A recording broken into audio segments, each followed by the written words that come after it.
Hey, I got cut off mid cutscene. The game logged me out and it was having difficulty getting me back in again, but thankfully there was a small queue and I was able to get back in okay.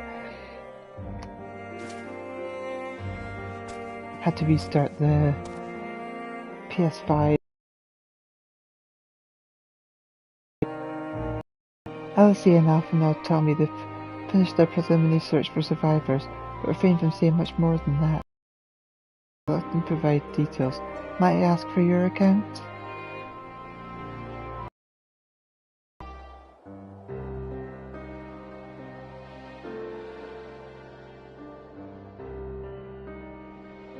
Thank you for your... We shall inform the troops of these developments, and instruct them to proceed with the utmost caution should they encounter any survivors. Allow me to go and speak with the ones at the victor's spoils.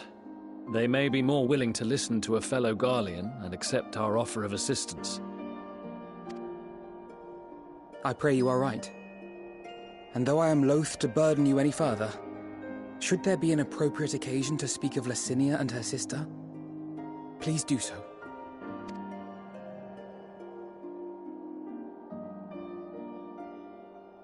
I am sorry to have put you through this.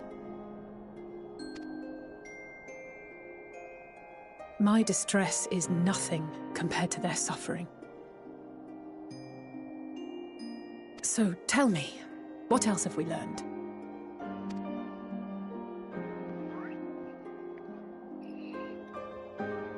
As you may have already heard, we have succeeded in curing the members of the Populares, Maxima identified.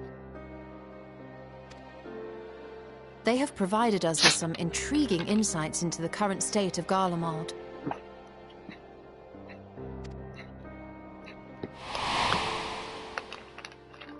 The assassination of Emperor Varus was the catalyst for the civil war. Nerva declared his claim to the throne, and his opponents refused to recognize it. Fighting broke out in the capital, where Nerva's 3rd Legion clashed with the 1st, who remained loyal to Varus even after his death. Of course, even Imperial warmongers would balk at the idea of turning their shining city into a battleground. Like burning down the wood to spite the wasps. Neither side would be so mad. Unless something or someone inflamed their animosity to such an extent that they could not help but act against their better judgment.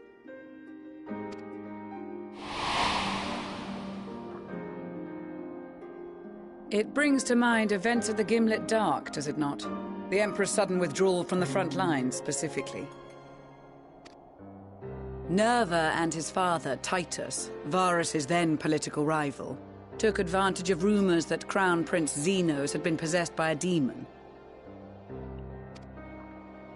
Elidibus, what better way to disparage your enemies than with the truth, or a close enough approximation? Indeed. But before their accusations could be substantiated, many of Titus's followers were silenced. While some were merely stripped of their status, others died under curious circumstances. One after another, suddenly and suspiciously. Again, Elidibus. Like as not, he had a hand in it. No evidence was found to implicate Varus, certainly. Nevertheless, Titus, Nerva, and the 3rd Legion would have judged it a brazen attempt by the Emperor to rid himself of his political enemies. And then, in the midst of this growing turmoil, Varus Sosgalvus is murdered.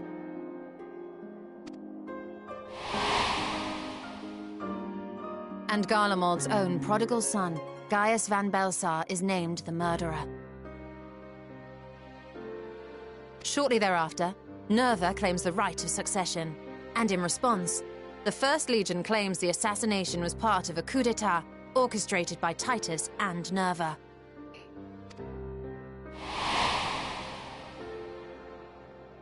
So no one is at fault, and everyone else is to blame. I should add that both parties received substantial financial backing, presumably to provide them with the means and encouragement to pursue a swift victory, and that these contributions came from the self-same benefactor. I'd heard House Brutus had been filling the Third Legion's coffers, but the First as well. It would seem so. Though the Populares determined that the First Legion received funds from a variety of organizations, all had connections to House Brutus. So Fandaniel, in the guise of Asahi, was playing both sides against each other the entire time.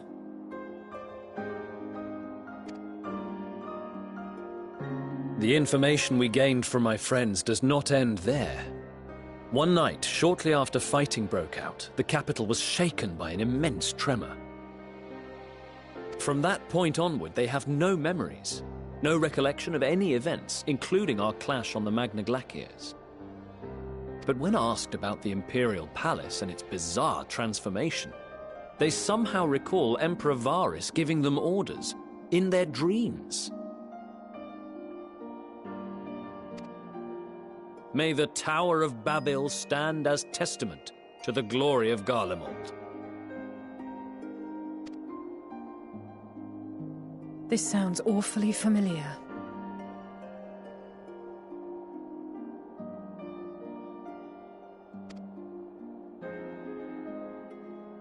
We have something to show you all.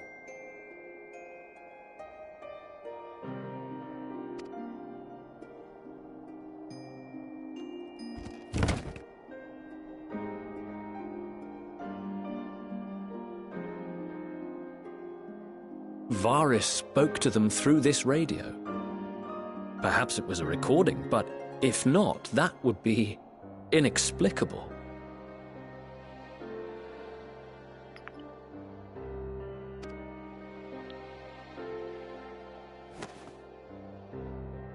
We are of one mind, then.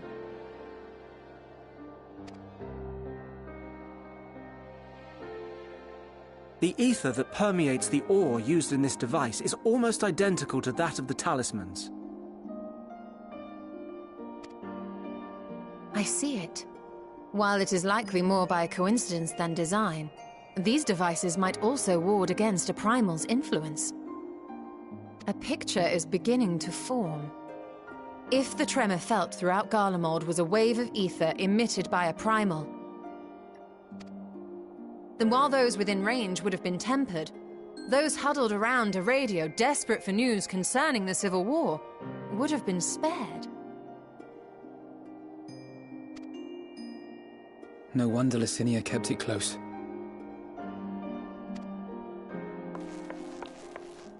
My friends! I must speak with you! A young man was caught trying to steal our supplies. He is a soldier of the Iron Men, we think, but one who has not been made thrall. Thankfully, Magni restrained him before blood was spilled. The stranger is outside, if you wish to ask him questions. I think we do.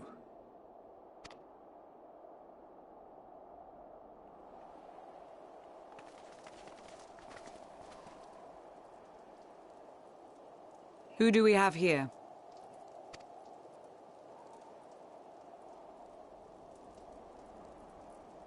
Garleans?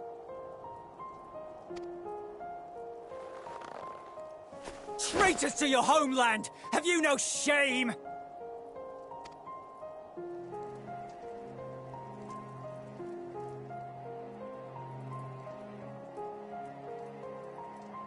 I am Lucia Junius, a Temple Knight of Ishgard. And you are? Iulus Pier Norbanus. And that's all you invaders will get from me. We are not here to invade Garlemald. Far from it. Like you, our allies in Eorzea and the Far East fight in defense of their lives and their loved ones even as we speak. But it is the people of Garlemald who have suffered most. This we know. And that is why we have come to offer you our aid, that we may unite against our common foe.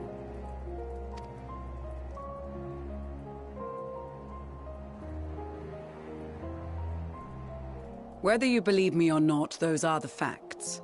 Now, answer me this. Why would a proud soldier of the Empire be reduced to stealing? The situation must be dire indeed for you to go to such lengths.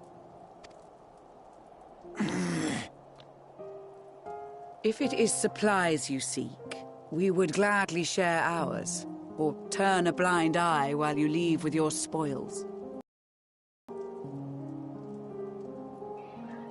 I will not negotiate. My commander will determine how to deal with you and yours. If you wish to treat with him, I will take you, but no more than 3.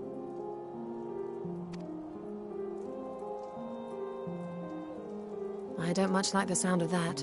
But if we do accept his proposal, I suggest the 2 of us and...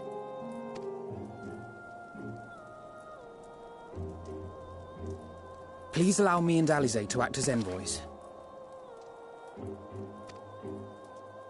May I ask why? We have seen with our own eyes the hardships the Garleans face. How their futures and lives hang in the balance. It's not the warmest invitation, but it's an opportunity to prove our intentions true. Maybe not a chance to make things right, but a chance to make them better.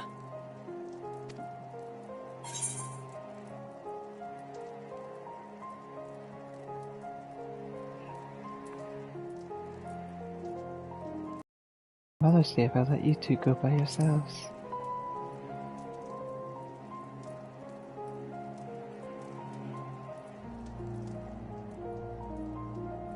I can see that persuading you otherwise is a lost cause, but you will proceed with the utmost care.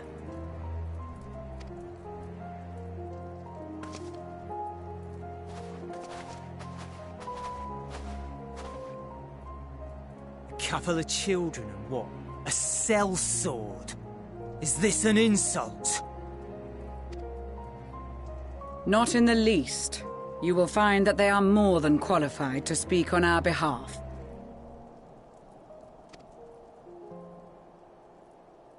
There are many dangers on the road ahead.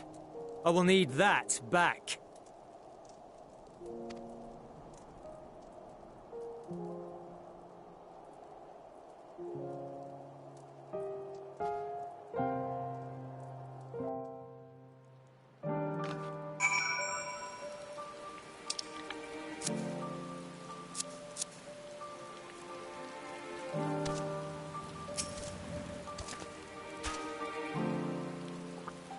I worry they were not in the best state of mind to volunteer for this undertaking, but what's done is done. I know you will take good care of them, and yourself as well, I trust. They are resilient in the face of hardship. You as well. But good intentions and stubborn determination alone will not be enough to bring our mission to a successful conclusion. Be on your guard. Julius Piernobanus. It's unusual for one such young to have such a high rank. Very unusual. His uniform identifies him as a member of the First Legion, which has a particularly fierce reputation. Whoever superior may be, I advise you to approach them with caution. We captured the boy as he about to make off with our food. He must be very hungry to take such risks. Maybe we should give him something to eat, reward him for his boldness.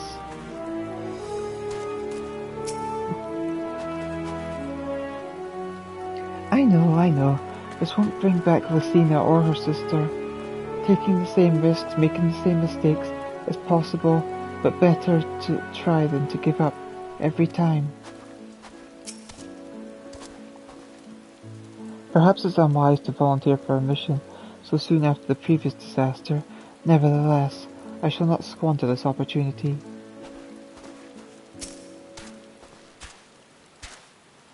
The lowly task of keeping watch over provisions would not normally befit the sun, but these being unusual circumstances, I will let no man take that which is not by right theirs. Said your farewells, have you?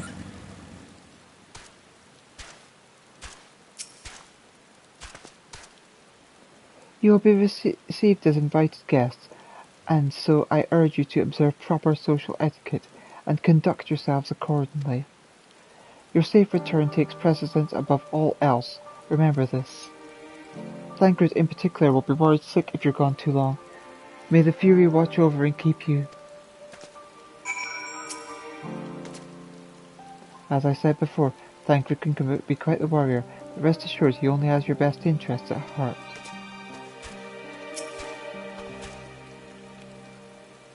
Are you and the children ready? I will explain the route once we're outside your camp. If anyone attempts to follow us, we will judge it an act of hostility. We will not hesitate to take appropriate measures. I would expect nothing less. You have our full cooperation.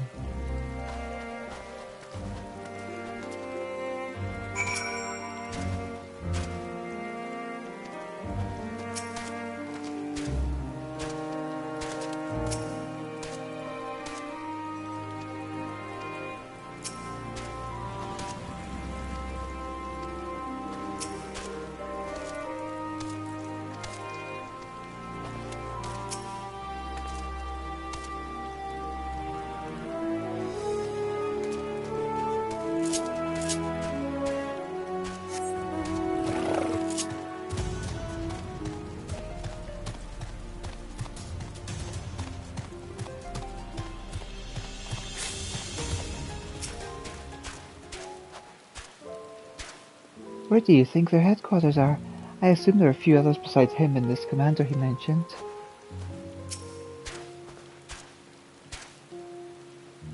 We will do only as instructed. After all, this is what we've been striving for ever since we arrived.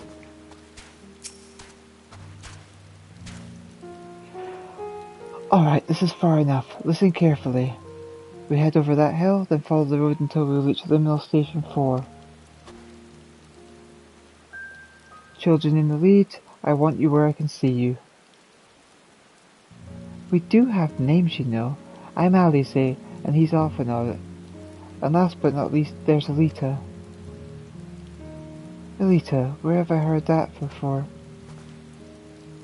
No matter, Alphanod and the lazy. We'll watch the road ahead, while we bring up the rear. I wasn't lying about there being many dangers, so you're to run, not saunter. Run towards the station. If you think about going for your weapon, the deal's off. Should any creatures bar the way, we go around them.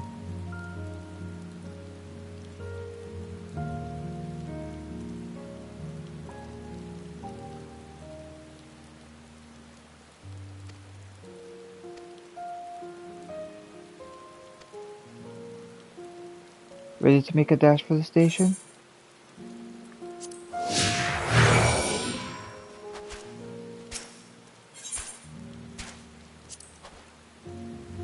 This conversation you might shave it until we've arrived.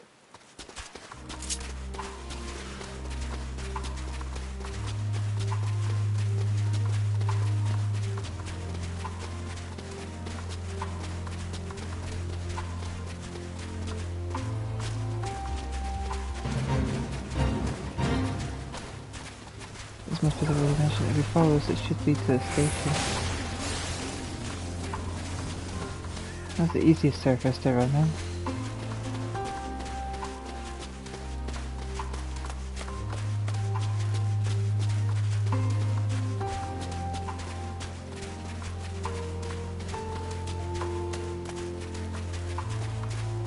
We better not draw attention.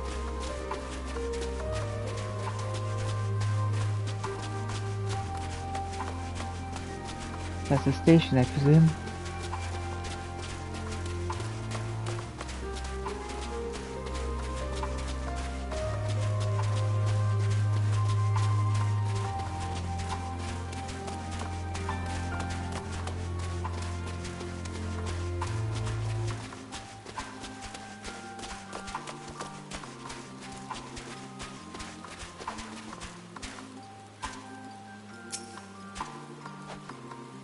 We're here, I think. There's nothing like the ones in Thanalan.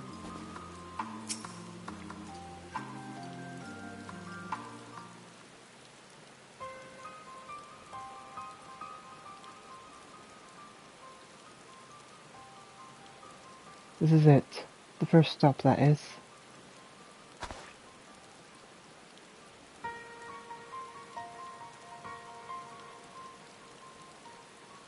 Good. It looks like your friends knew better than to follow us.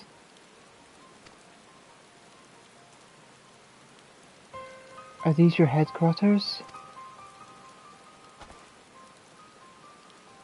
No, we're stopping here so I can check for pursuers. Since it appears you've kept to your side of the bargain, we can carry on.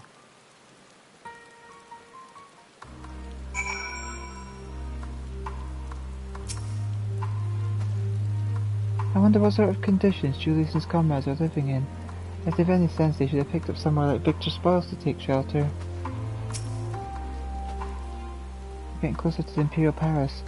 If one can still call it that, it truly is a terrifying sight to behold. North of the station is Rego del Morum, one of the residential areas, or at least it was. The affected Roman street impacts. The tourist to shreds if given the chance. Keep close, no wandering off, understood?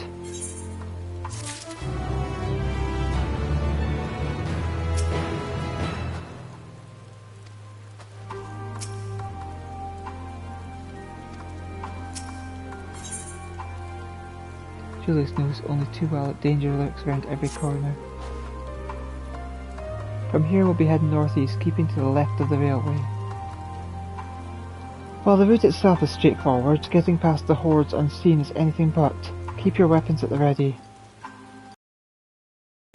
They would attack their own countrymen? Aye, they spare their own but slaughter the rest without hesitation. Though we'll try to avoid detection, the chances of sneaking by completely unnoticed are slim at best. I will lead the way, but in the event we are seen, you're to fight them off. Those two will follow us, providing they can refrain from drawing their weapons. While I doubt they would be foolish enough to stab their guide in the back, I will not take that chance. With that said, let us proceed.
Gosh damn it, we're perfectly capable of holding our own. We must stay alert.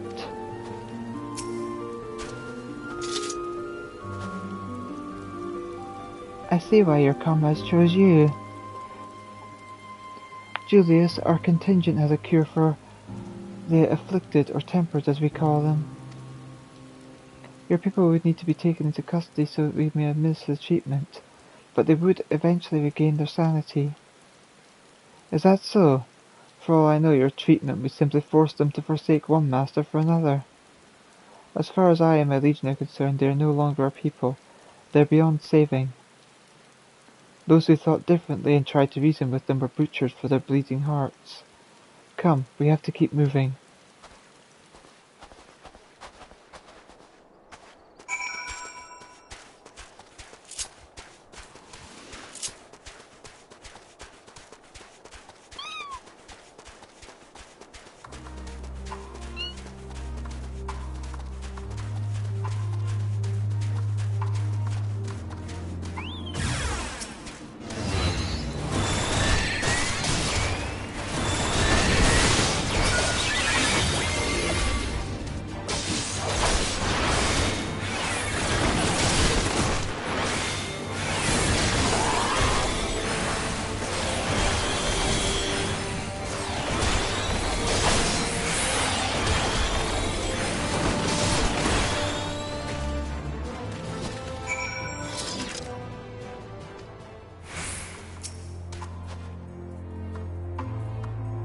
hate to watch you bear this burden alone.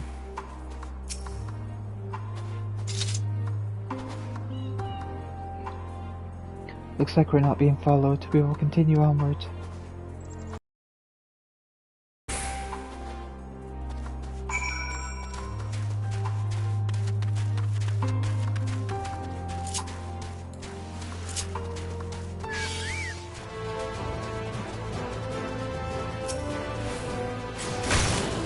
I truly believe there's nothing we can done for them.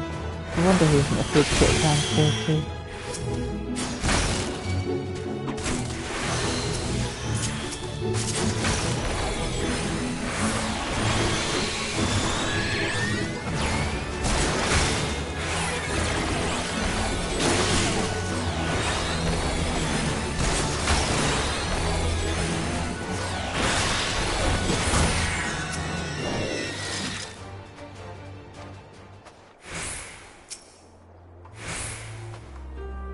The surest way to limit casualties is to reach your destination without drawing attention to yourselves.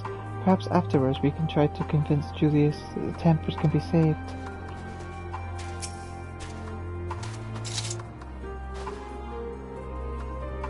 I meant what I said. These people deserve only death.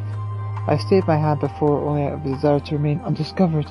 And that is still the higher priority. We should continue to avoid any unnecessary confrontations. Keep following the railway.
Jeez, what's happened to these guys?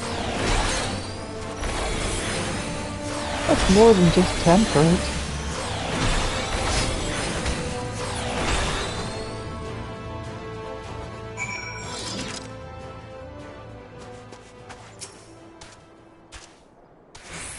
Such a transformation is likely irreversible. To think that they were once ordinary people.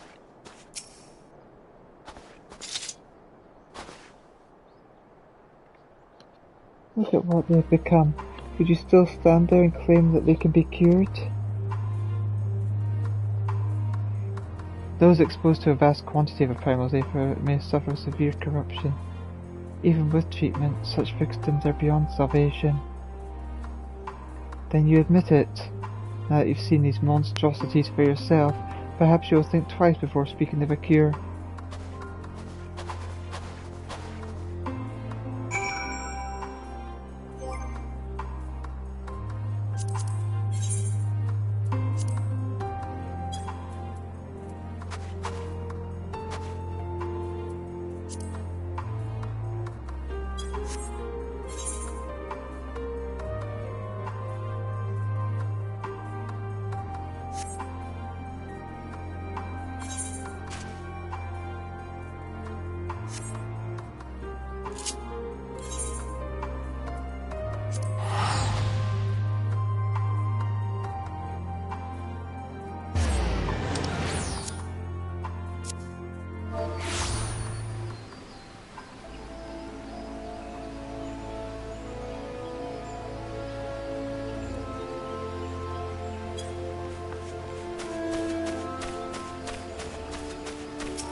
Though I wish there was another way, I thank you for keeping us from harm. Even here in the outskirts, it's plain to see how vastly different Garlemald is compared to other cities. We're almost there. You have kept your side of the agreement, so I will keep mine this way.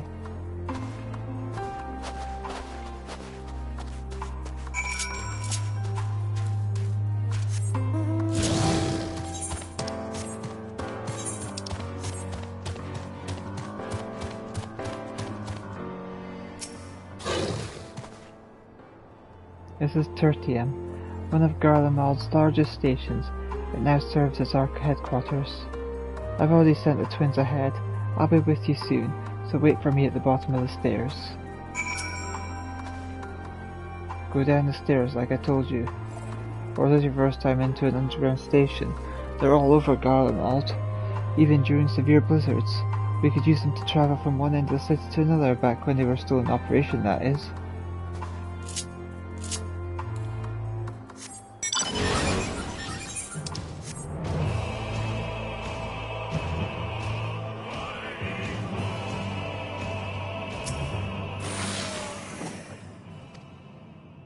She clearly has no intention of speaking with you.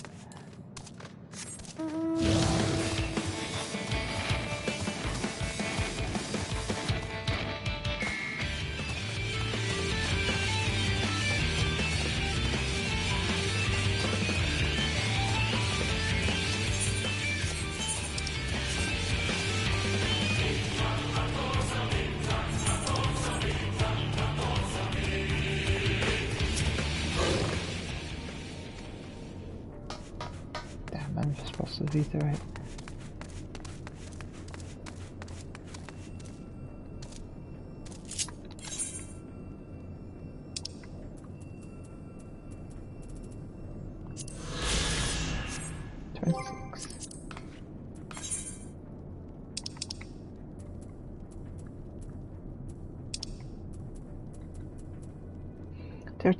Tertium is the third station along the rail network, which serves as the imperial capital of Garlemald.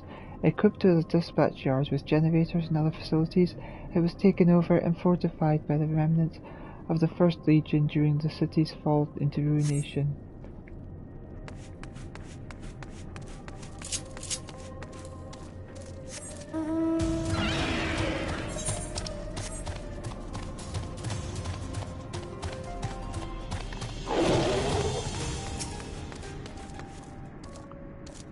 I had no idea they had such a expansive structure built underground.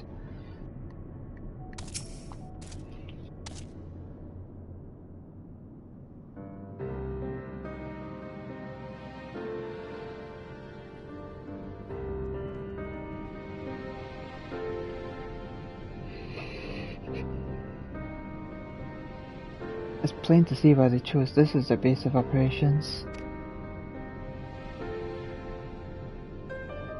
They could have done a lot worse. Even so, I imagine it's not the easiest place to live. Indeed, if Julius was willing to make the perilous journey to Camp Broken Glass in search of food, their own supplies must be all but exhausted. They may be shielded from the wind and snow, but it's still bitterly cold, much like Victor's spoils. It must be a constant struggle to keep people warm.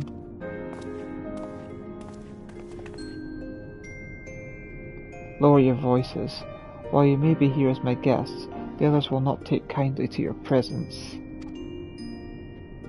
My commander is in the locomotive over there.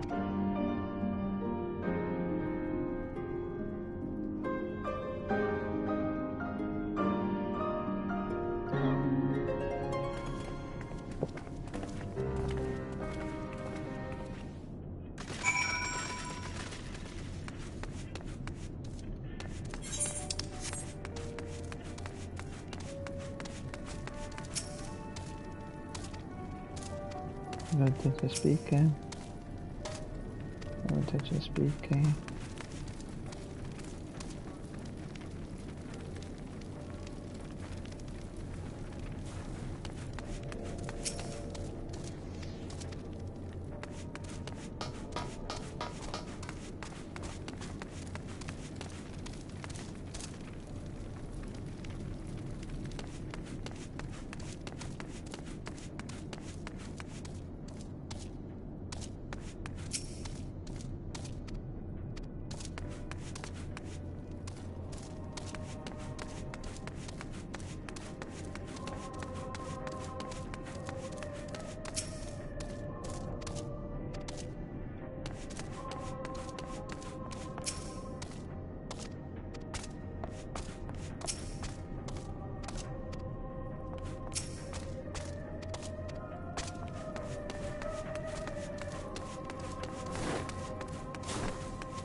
Now comes the true test.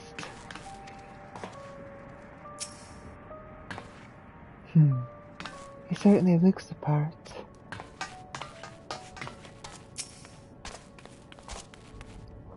I will deal with you in a moment.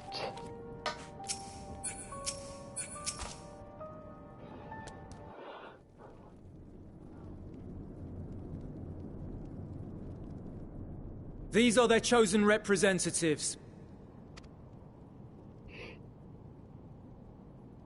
Very well. Let us hear what they have to say. Yes, sir.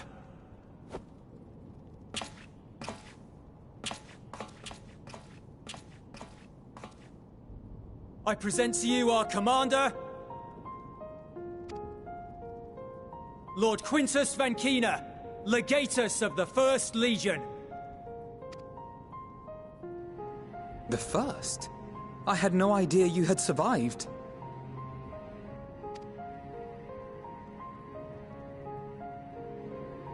We lost our emperor, our city, more than half our troops. For my wounds, take the field again. But we survived, aye. In a manner much to your liking, I dare say.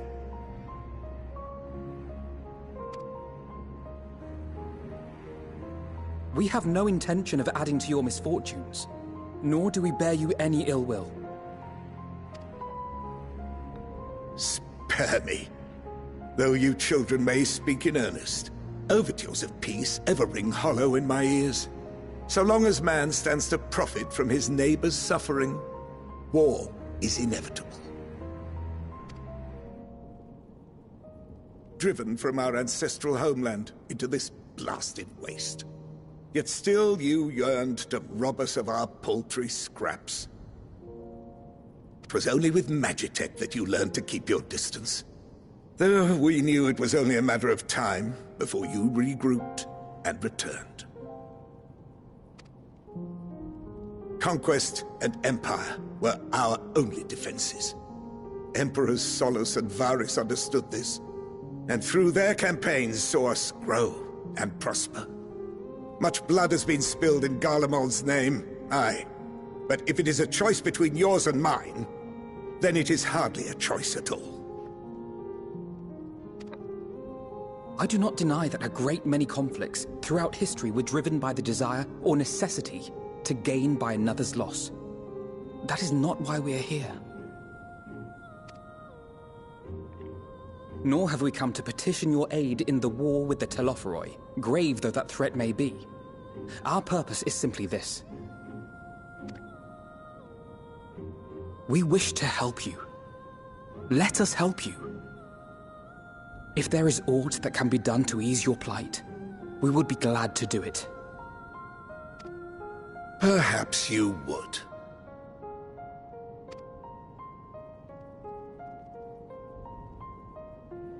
But regardless of the ideals you espouse, your leaders would not send an army into Garlemald if they did not stand to benefit. If we accept their aid, they will expect their efforts to be rewarded once the Telophoroi are no longer a threat. And after compensation and concessions, the great empire would be brought to heel. Her enemies rejoice at her downfall. Our third eye, a mark of shame. We won't stand idly by and let your people be humiliated. And we're not alone in that. We only want to make a difference, to make this world of ours better. Surely you can understand that.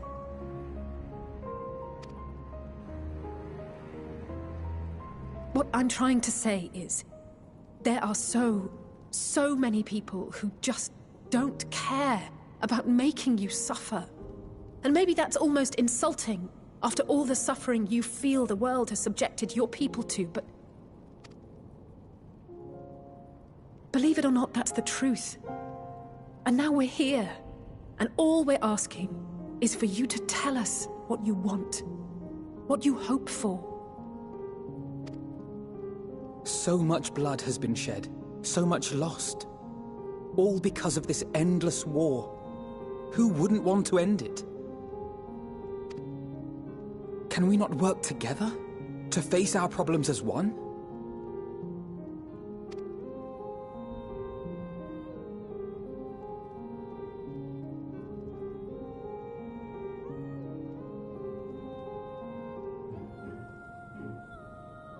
Answer me this, young peacemakers. If a world without conflict is your desire, why reject the unity and prosperity of Garlemald?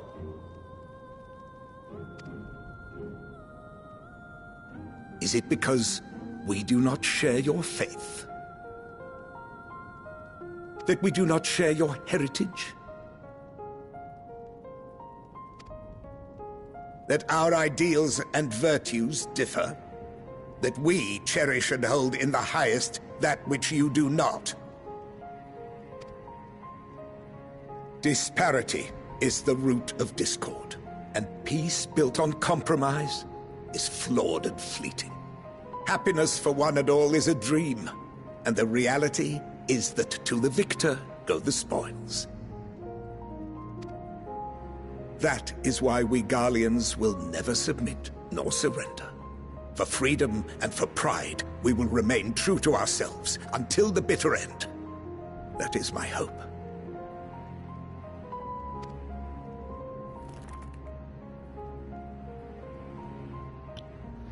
It seems there is nothing more to say on the matter.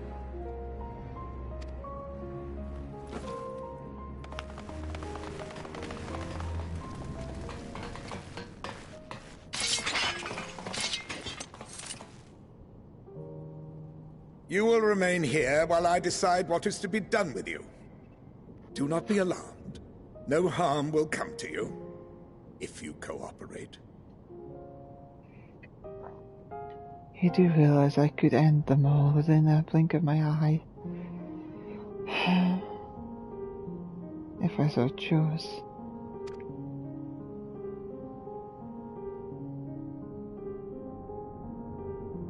We will not resist. However, as your guests, I ask that we be allowed to speak with the other members of your group. As you wish. I had no intention of locking you up, as by dawn you would be frozen stiff and you're no good to me dead. You are free to move about the encampment, but there is one condition. Collar them.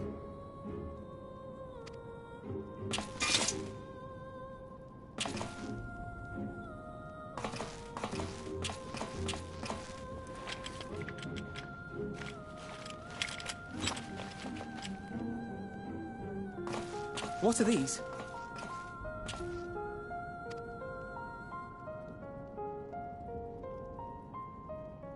Incentive. You'll be watched at all times. Stray too far or act suspiciously, and we will administer a rather painful shock.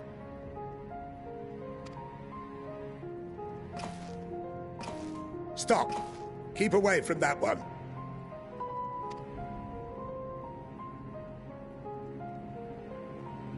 The champion of Eorzea is not so easily cowed.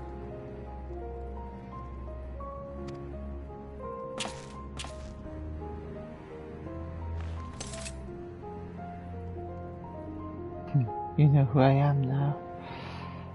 Even if she allowed herself to be collared, the shock would be no more than an itch. No. If she is to obey, we will activate the twins' restraints instead. I thought you might.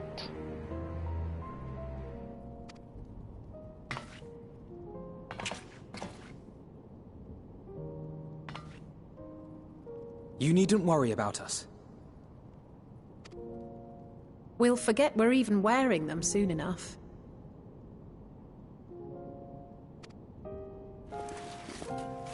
Even now, you still... Why go to such lengths? What is it all for?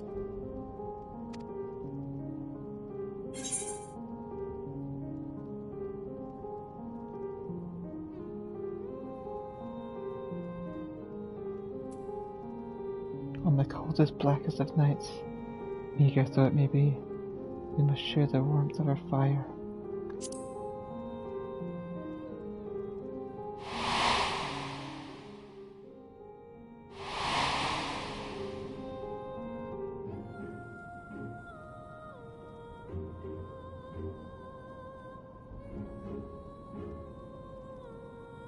You are a curious one.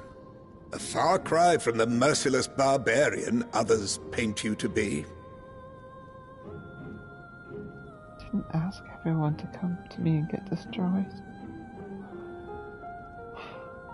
I'm a healer. But so much bloodshed. Everyone wants to face me. You will be their warden. Take them away. Yes, sir.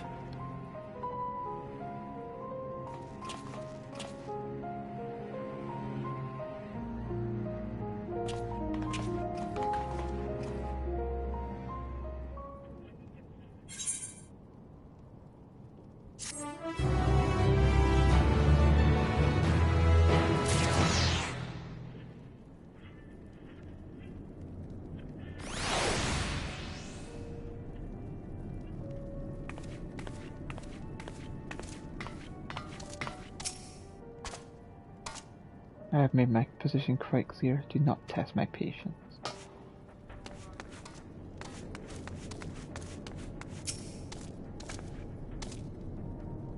I have to remind myself not to touch it. Even if it starts to itch, I'd rather not set it off by accident. Anyway, enough about that. Let's learn what we can from the refugees.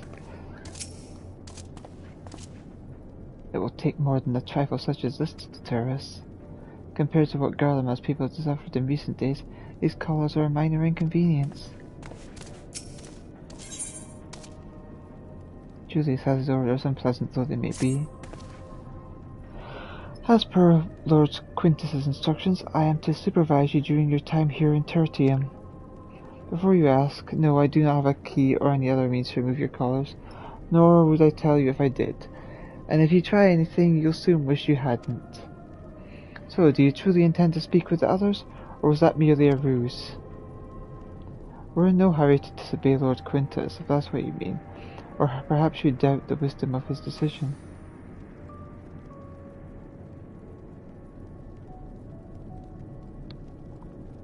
Do as you will, but remember, I'll be watching. If I catch wind of you doing anything untoward, trying to trick our people into turning their coats and the like, those short collars will be the least of your worries. Understood?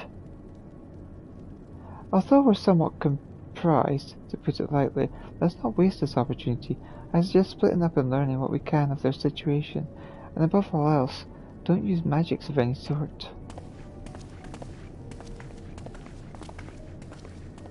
You, on the other hand, may go wheresoever you wish, even outside the camp. I know full well I couldn't stop you if I tried.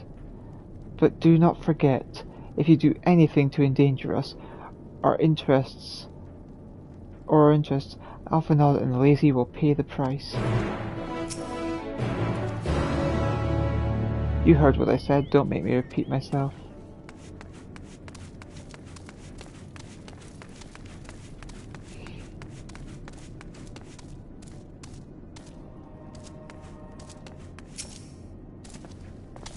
Civilian and other necessary materials are in short supply. I'm not sure how long we can last on the stores we have.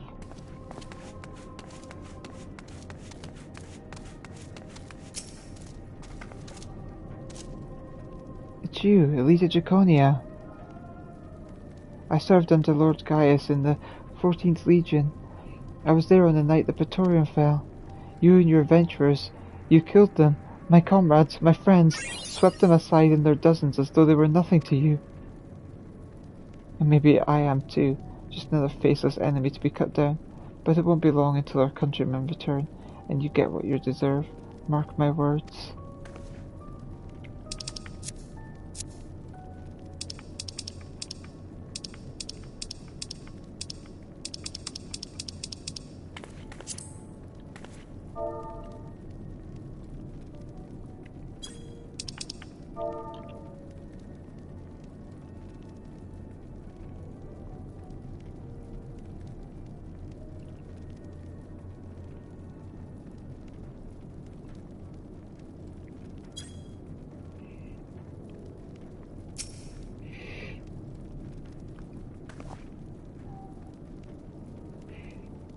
I was ready to abandon all hope, until I saw you. You, soon, very soon, will make you pay for every life you've taken.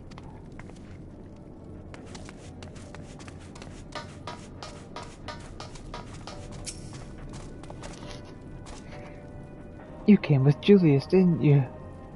Well, whatever business brought you here, you best keep your hands off that aetherite. It's deactivated, but I'd rather you didn't mess about with it. There are others throughout the city, built by Garleans, for Garleans. Could teleport all over in the blink of an eye, providing there was a terminal nearby. These days, however, we use the aetherite's power to keep this place lit. So that comes at the cost of its normal function.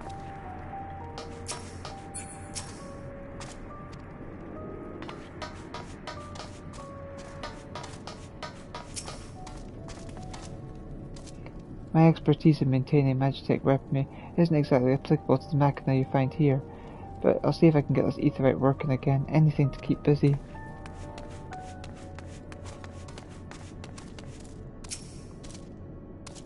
So cold.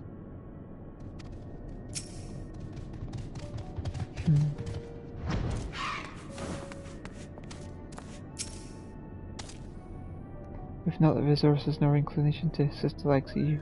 Be gone.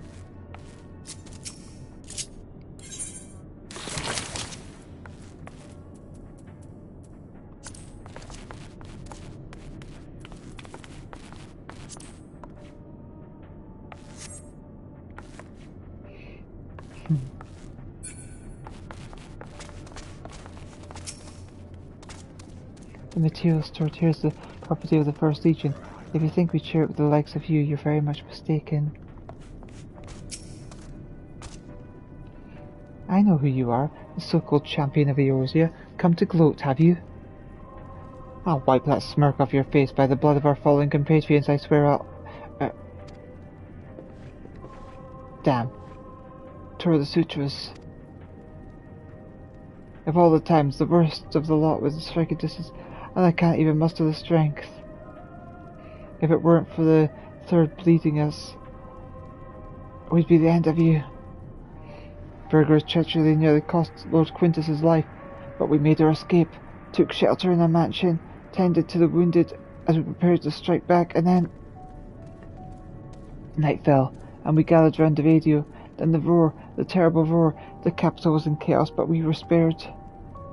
If you can call this a mercy, mind intact but bodies broken, a soldier in name alone, I'd cut you down where you stand if I could. Murderer. How it must pain Lord Quintus to see a proud legion reduced to this. My suffering, my regrets, they are nothing compared to this.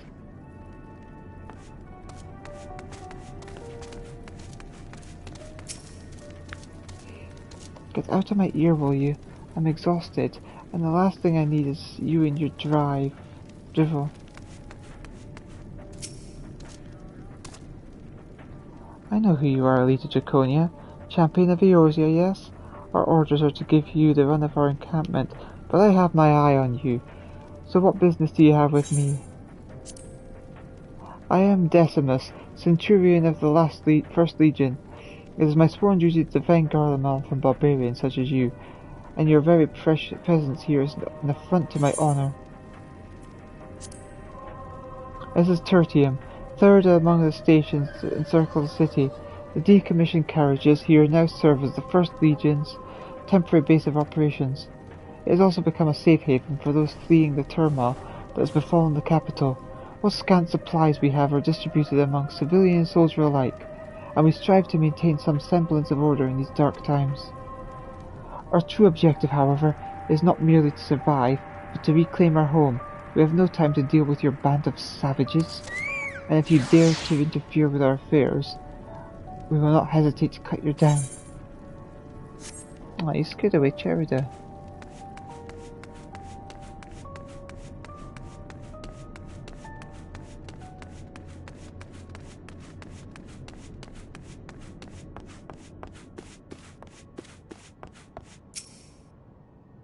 I've never been this cold or hungry in my life.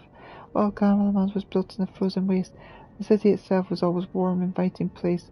Now we outside is built in ruins. I can't feel my fingers.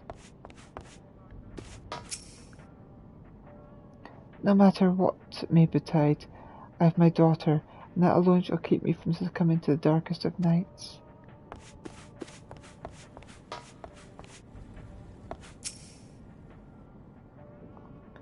So cold, and probably hasn't had a proper meal in days. If only we thought to bring some food with us, but perhaps I could use a little magic to... No, I mustn't. God, this is frustrating.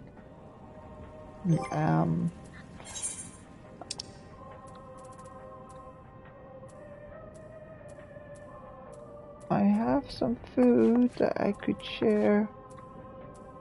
I even have some fresh fish.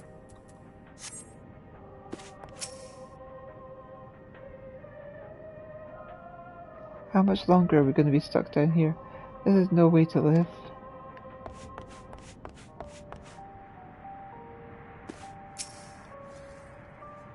Is there aught we may do to ease your woes?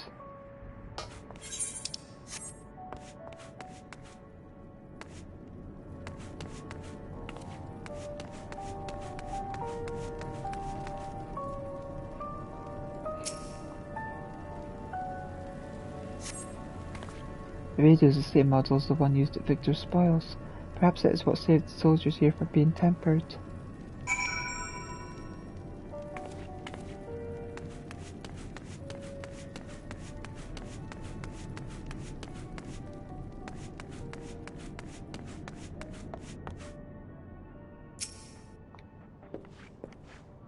Did you learn anything of note?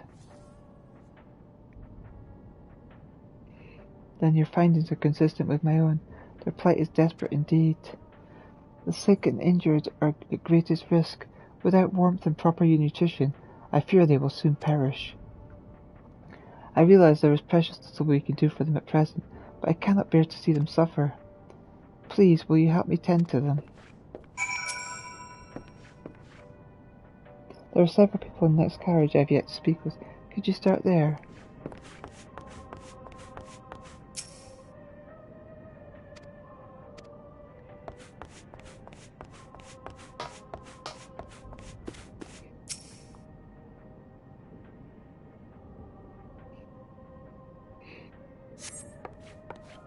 Who's there? My eyes. I can't see that well. Ah, thank you. The numbness has subsided a little. But I know I won't last much longer.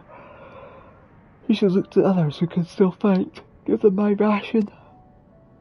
If me going hungry means someone else lives to see another day, so be it. At least I can still serve in that way.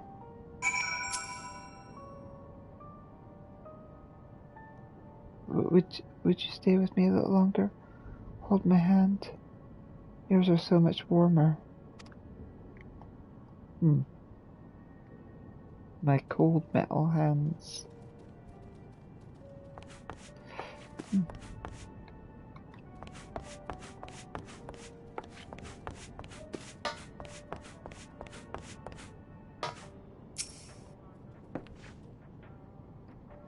So those you met fare no better.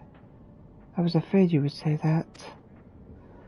I know we were warned against meddling in their affairs, but we can't leave them like this. Perhaps we might gain permission to have the contingent deliver supplies. Quintus may have made his feelings on the matter quite clear, but even he must recognize they are not in a position to refuse help. Maybe Julius could persuade him, although we need to persuade Julius first. Just a little more.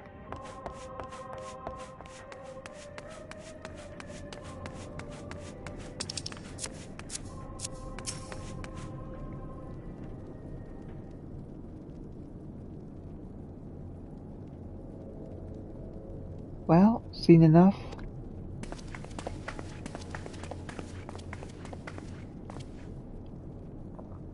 Julius, the people here have barely enough food and fuel to survive.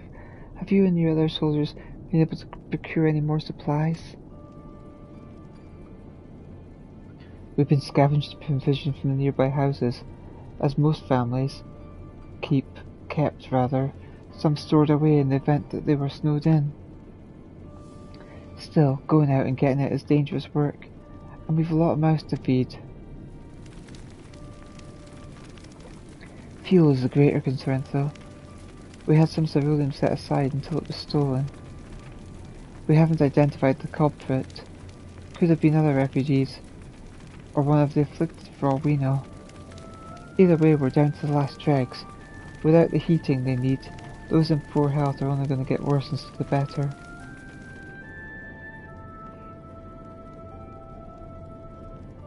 If it's ceruleum you need, our contingent is secured a ready supply. We can have some sent over.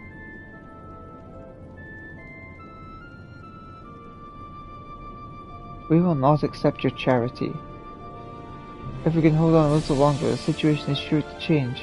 Aye, everything will change.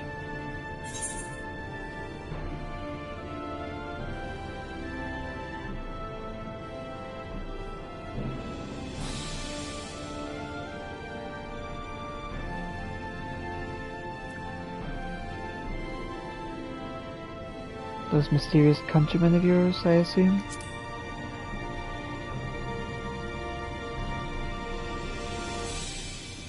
Heard something of it, have you?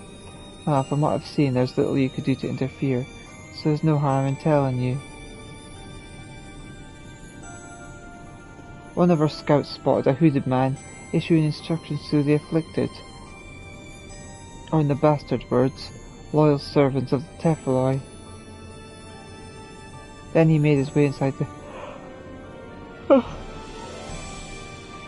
Imperial Palace, or what stands in its place. We'd identified the seat of the enemy's power, we realized. Lord Quintus dispatched a messenger of the 10th Legion, saying as much, and instructing them to join forces with the provincial legions, to prepare for a combined assault on the Teferi. Once our allies arrive, your contingent will be sent running for the hills. Then we shall reclaim the capital by our own hand. And how do you intend to survive in the meantime? At this rate, many of your countrymen will perish long before reinforcements reach Garlemald. They need help now. Say the word and we will bring you Ceruleum.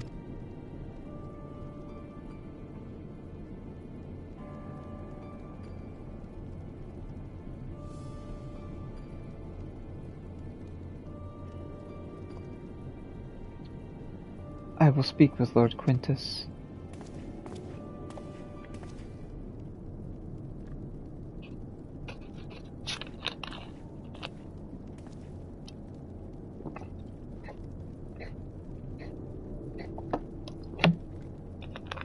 So, did he agree to it?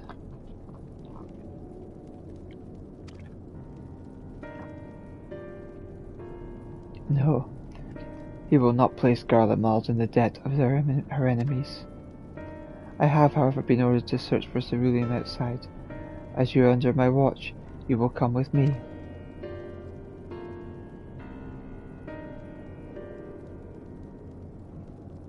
Very well. After all, many hands make light work.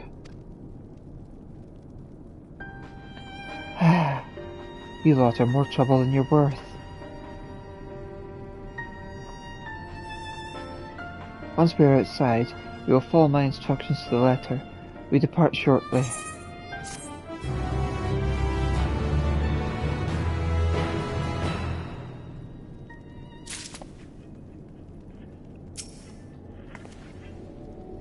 Without our healing magic, there's little we can do for these people beyond offer words of encouragement. But this way we'll be able to offer them tangible assistance. Oh, pardon me. Although this is hardly the situation we had in mind, it will have to suffice for the time being.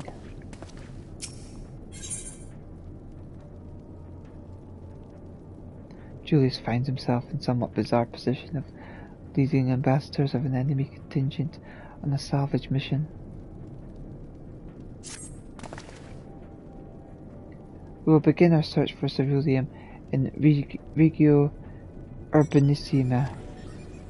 The first location is Forum Soleus, a park to the northwest of the station. You are to remain close at all times and act only as ordered.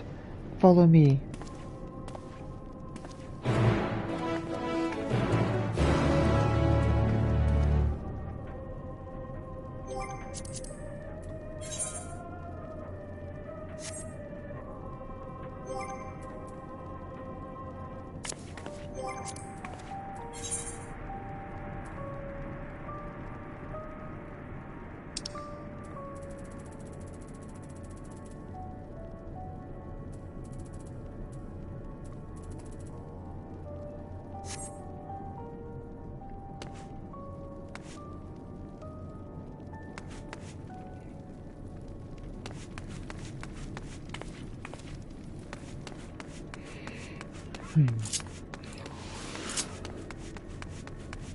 Seems I'm due another dungeon soon.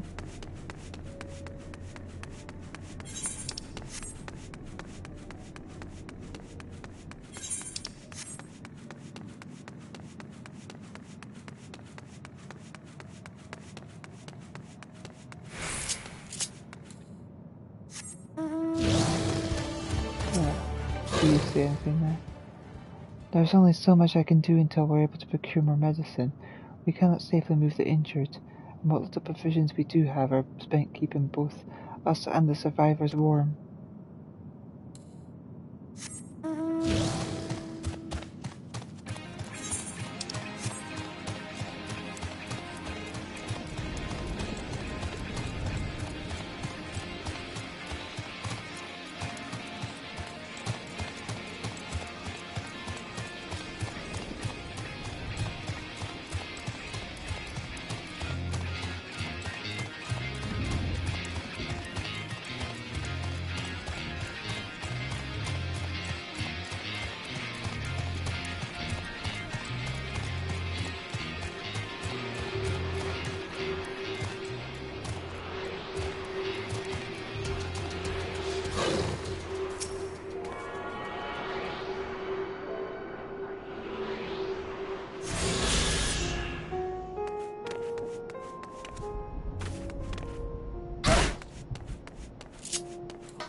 I know there was a new event over there.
Okay, so I'm not sure how to get to that ether current that's away down here somewhere. So we need to be anyway up on top of the pipe that I can see.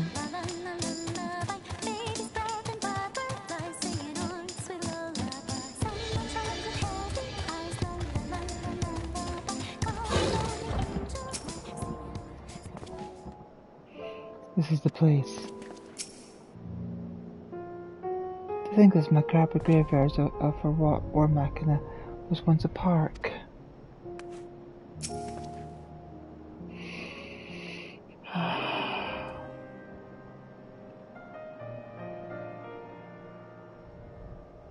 So this is the park. I'm surprised they found space for one amongst all these buildings. Actually, this is the recreational area that came first. The houses were later built around them. A healthy society requires communal spaces for children to play and adults to socialise. This park was named after the founding father of the empire, the great Solus Zosgalvas.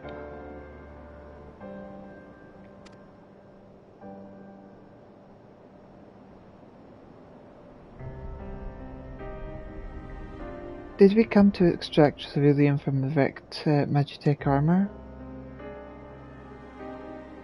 No, we've already drained it dry. Same goes for the rest of the machina in the vicinity. But as our ceruleum has been stolen, we must scour the city for every last drop. And while I don't expect to find anything here, I've decided to try one more time, in case something has been overlooked. I see. Then with your permission, we will commence the search.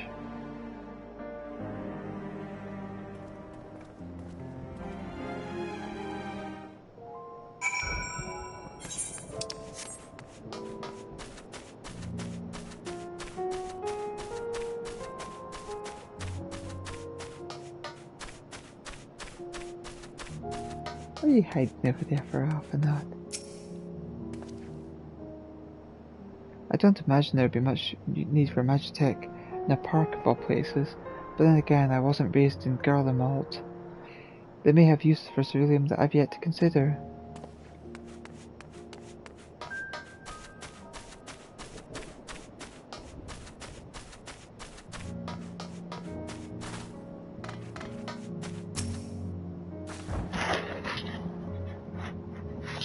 This, whatever it is, appears to be some sort of symbolic meaning relating to this park.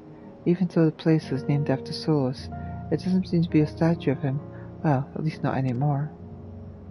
Maybe it was once a fountain, or somewhere the man himself used to sit. Not that it would matter, even if we knew, but I can't help but wondering.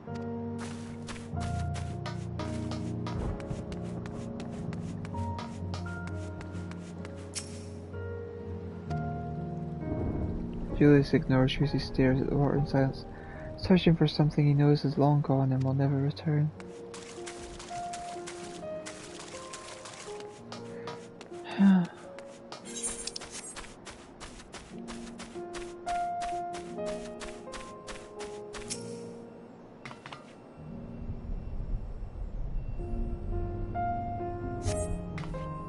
Cursory inspection of the wreck and check, armor confirms that the fuel canisters have long since been drained of ceruleum, just as Julius said.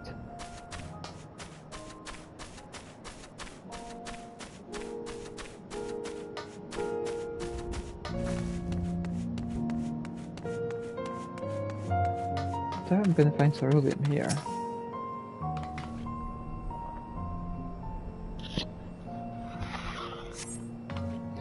The contraption is built in the style of an Imperial war machina, armed with a battery of weapons and capable of transforming into different configurations, but on closer inspection it appears to be no more than a children's slide.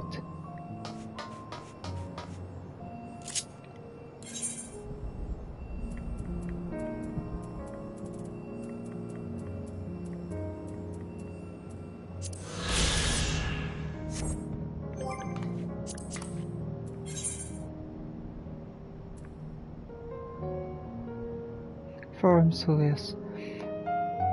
It was in this square that Emperor Solus inspected his troops before embarking upon his second campaign into the Far East. The Imperial legions were ultimately successful in their subjugation of the Kingdom of Damaska, and officials celebrated the grand victory by transforming the parade ground into a commemorative public park.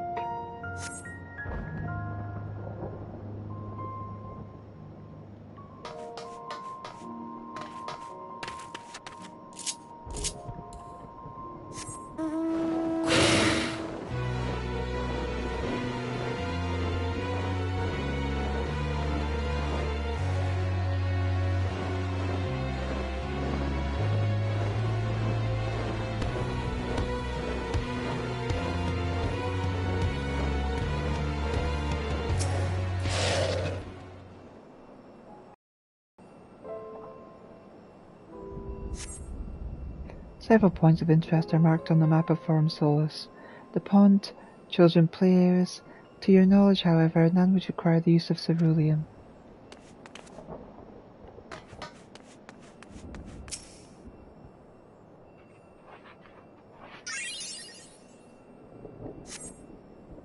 Though rather small by Gallian standards, the structure is reminiscent of a merchant stall. Perhaps it was built for children to play shopkeeper. There is nothing inside resembling magitech or other devices that would be fueled by ceruleum.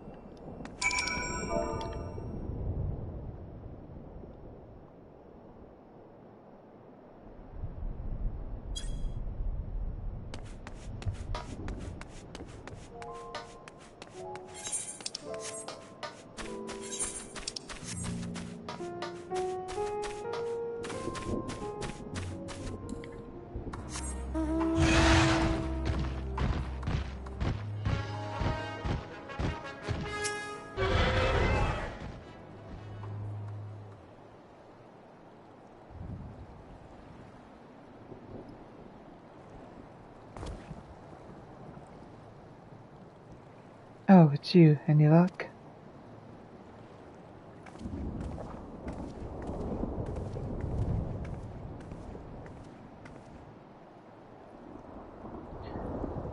There's no sign of any ceruleum.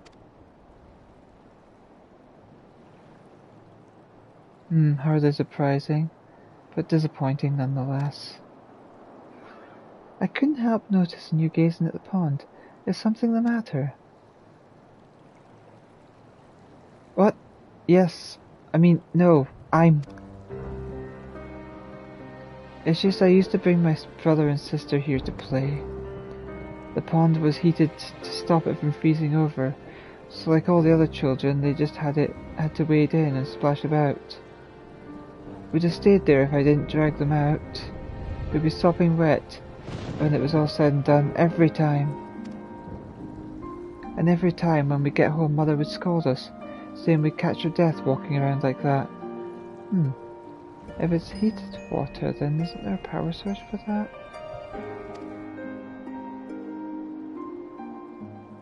The pond was heated. Was this a Cerulean-powered heater by chance? I suppose it must have been. Come to think of it, I remember seeing engineers changing out a tank beneath a hatch.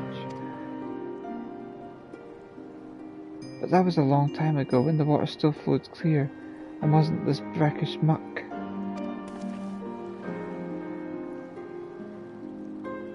We can't see a thing, and I can't remember where the hatch might be. With the machinery most likely broken, the amount of filth there is, probably the only reason it hasn't frozen over, I'd wager it's still unbearably cold though.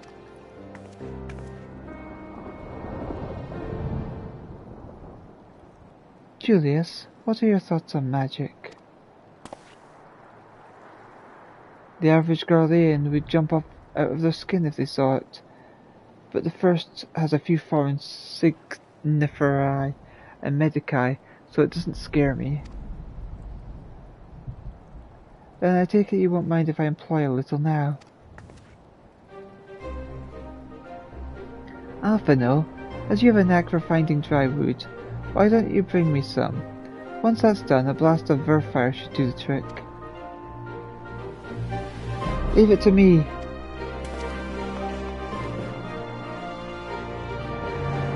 You're not planning to go in there, are you? Of course I am.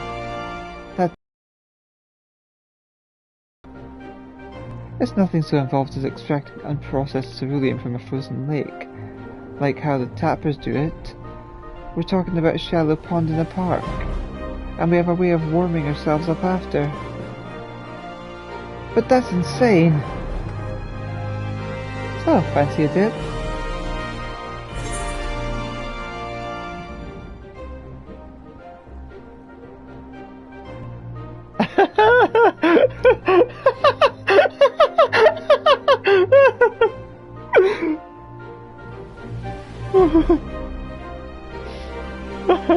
That bottom option.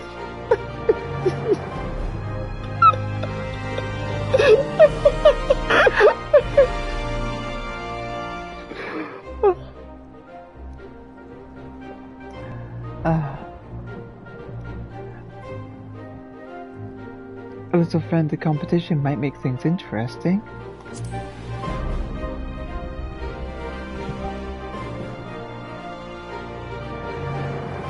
Last one to find a cerulean tank will rotten egg. Though I dare say we'll both smell like rotten eggs after all this is over.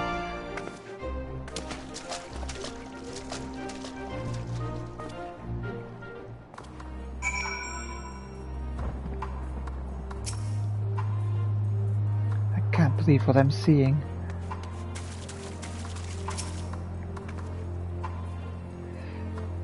God be good, it's cold. We should have listened to Julius after all.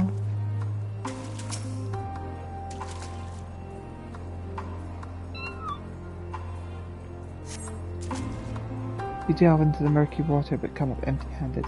To add injury to all sorts, the icy wind on your damp clothing chills you to the bone.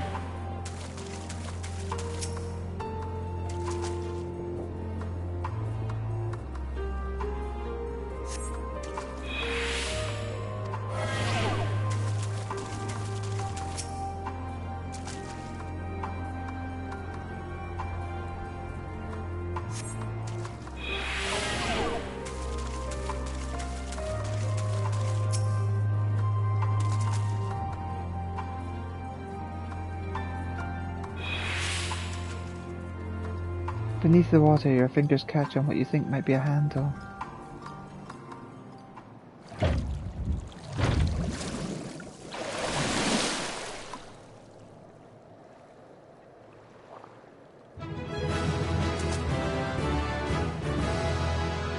You open the hatch and retrieve a cerulean tank.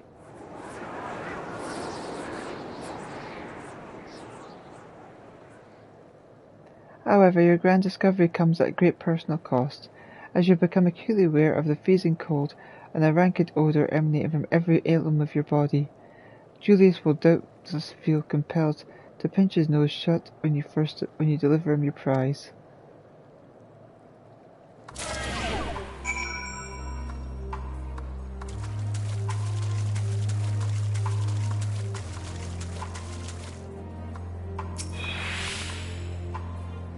You found it.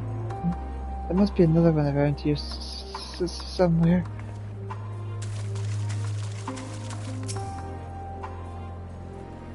Ah, yes, of course. Did you find anything? I hope you did.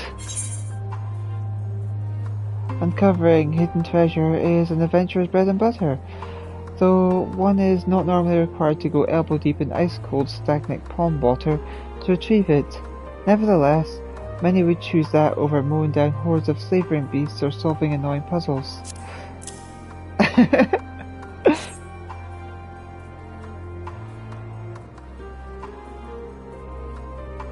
That's it. And there's still some ceruleum left. Ah, the fire's still not ready. Hold on, I'll give Alf another hand.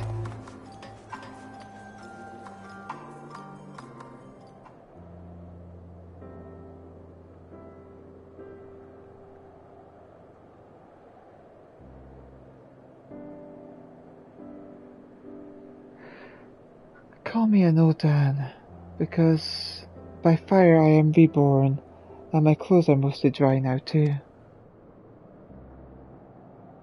I appreciate you recovering with the ceruleum, but I wish you'd taken the time to discuss the plan with me beforehand.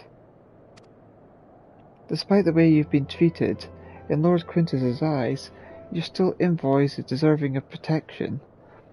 If you were to die on my watch, he would be most displeased. Your concern is duly noted, but all's well that ends well. Julius, you mentioned coming here with your younger siblings. Did you grow up in Garlemald? I did, not far from here.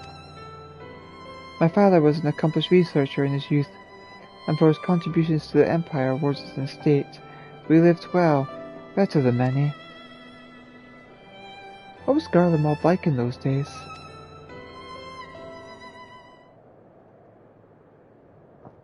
Everything. It was everything you could imagine and so much more.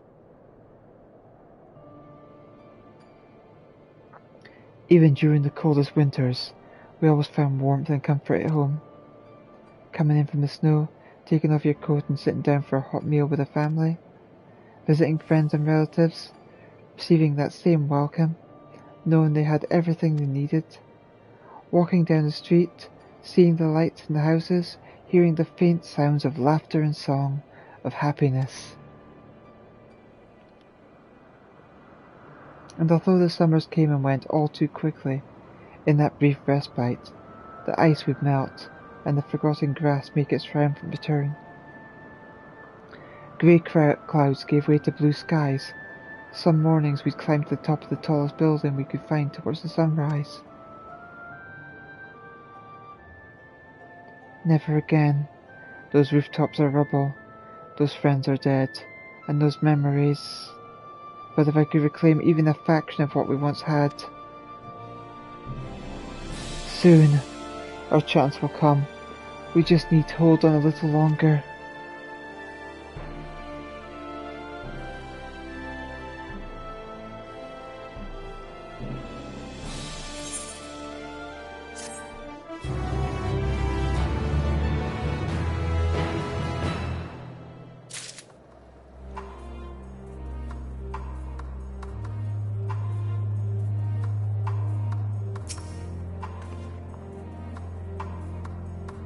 Well, at least my clothes are finally dry, though they could still do with a proper wash. Owing to the wealth of experience I've accrued in the gathering firewood, I was able to even provide Julius with some basic pointers on the subject. I thought it might help to further build a rapport, and to distract him from his other concerns.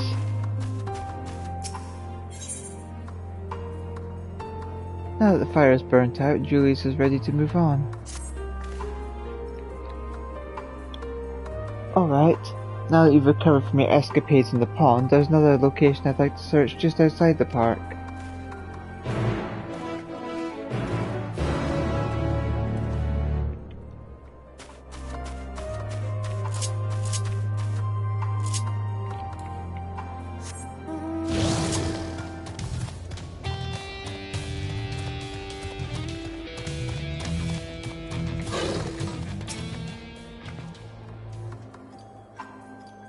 Everything was built on an enormous scale, with thick, cleanly cut stone, much like Amarot.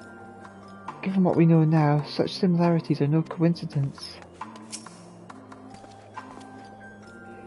The War Machina seems to be patrolling the area of its own volition. I wonder whether it's simply following original orders, or if it now serves the Teleferi. As you can see, this place is littered with the remnants of various types of War Machina. While my comrades and I have recovered the tanks from the less damaged units, those that took a more severe beating are harder to scavenge. We decided to save those for another time, that time being now. Rather than prize them apart piece by piece, it would be quicker to remove the outer casing using compact explosives. With luck, we'll gain generated by these devices are relatively weak. I would advise you to stay well clear to avoid being hit by shrapnel. Before even bothering though, you should check the Machina's ceruleum gauge to see if there's any left.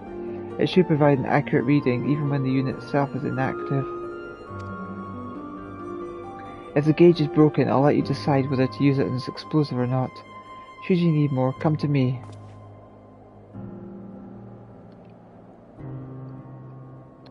Understood. Let's get to work.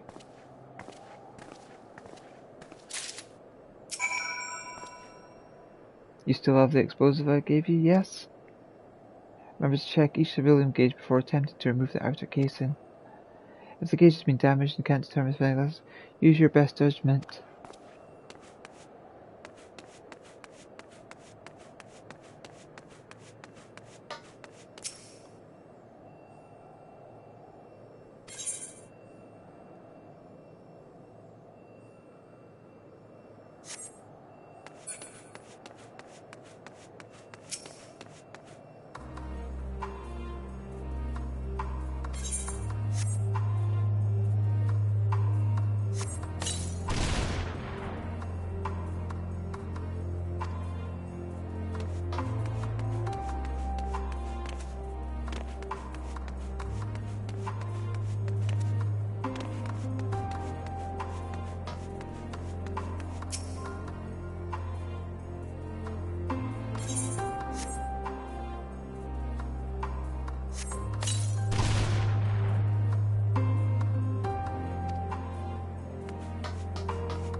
Oh, you've achieved the goal rank.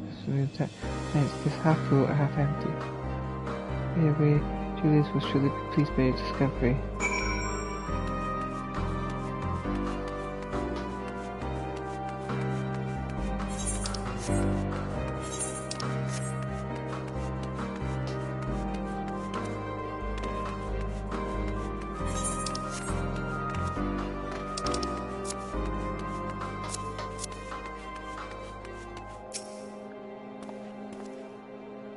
More explosives? Wait, is that what I think it is? Not only did this tank survive the attack that disabled the war machina which is installed, it also escaped the blast of your explosives unscathed.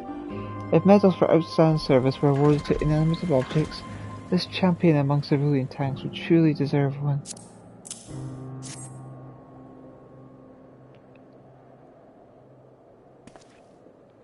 You've done it again. Truly luck is on your side. With this, we should be able to refuel quite a few of our heaters. It's time we headed back. Wait here while I go see how Alice and Alphinaud are doing.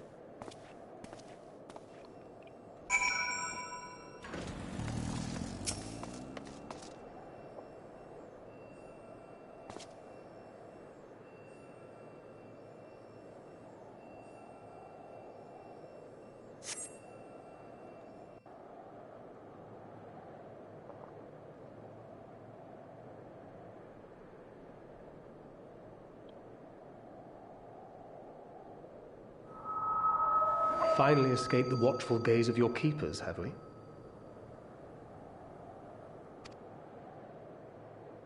Don't react. You'll only draw attention to yourself. Just carry on as you are and listen. After you left with the Garlean lad, Lucia bade a few of us scouts follow you at a discreet distance. We observed you had been led into the station, but decided against venturing inside. When you emerged sometime later, and we saw that the twins were sporting Magitech collars, it was clear what had taken place. Now, as quietly as you can, tell me everything.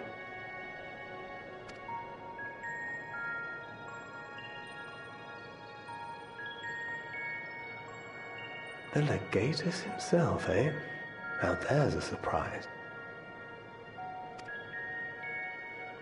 This is also the first I've heard of a plan to join forces with the 10th and storm the Tower of Babel. An interesting development, and perhaps the opportunity we've been waiting for. Our comrades back at the camp also received some rather promising news, but it's still too early to get our hopes up. For now, keeping yourselves out of harm's way comes before all else. Whatever demands the Garleans make, indulge them. With luck, this will all be over soon. Until then.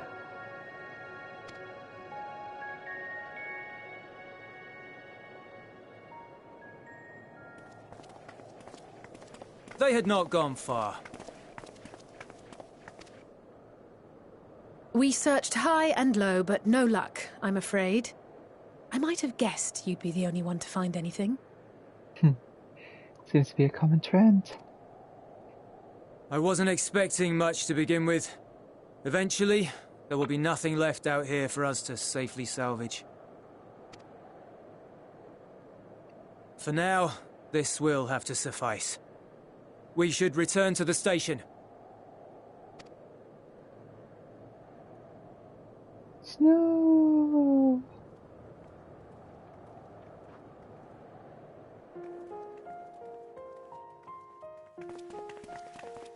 Ah, there you are. Heard you'd gone hunting for ceruleum above ground. Pardon me. Brought back a king's ransom? Hardly.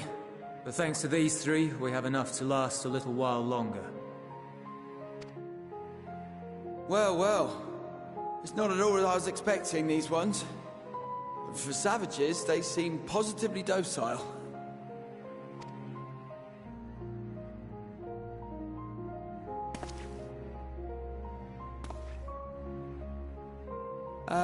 It's a poor attempt at humor. In all honesty, I'm grateful for your efforts. But even with another night of warmth, there are those among us who may not live to see the morrow.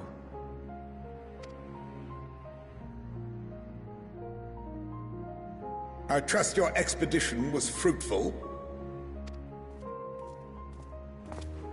Lord Quintus!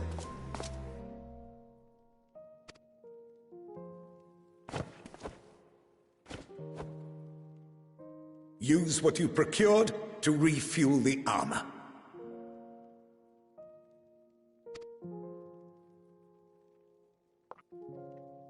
But, sir, what about the heaters for the camp?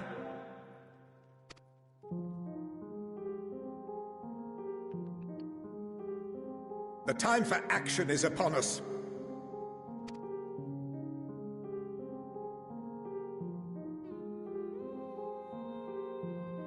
My men and I have matters to discuss. In the meantime, you are to wait here. Do not forget, you are being watched.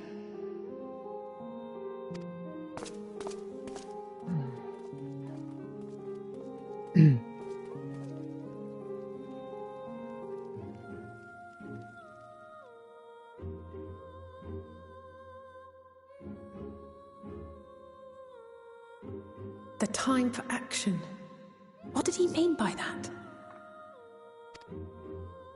I can only speculate. Clearly something requiring their magitech, given what we just heard. Whether they plan to utilize it now, or after they join with the 10th, is another question.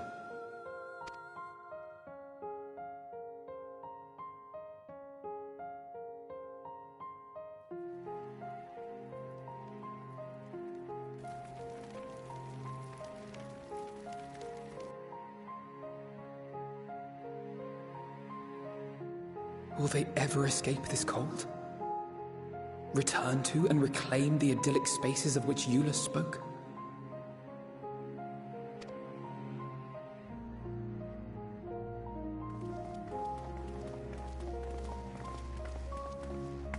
Finished your war, Council?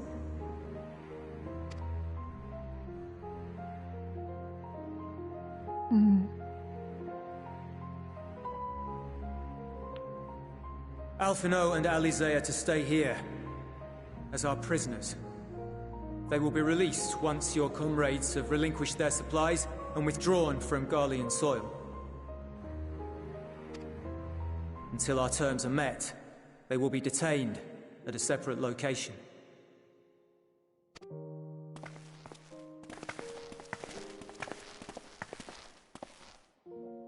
After everything we've said and done, this is how you treat us. Our allies have but limited supplies. They may stave off cold and starvation for a short while, but what then?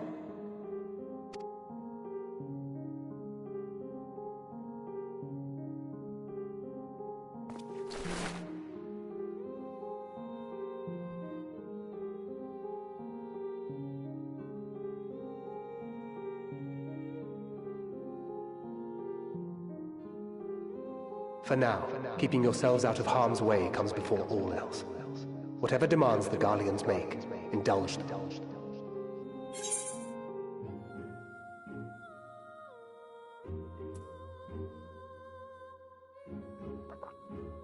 Everything will be alright. Have faith.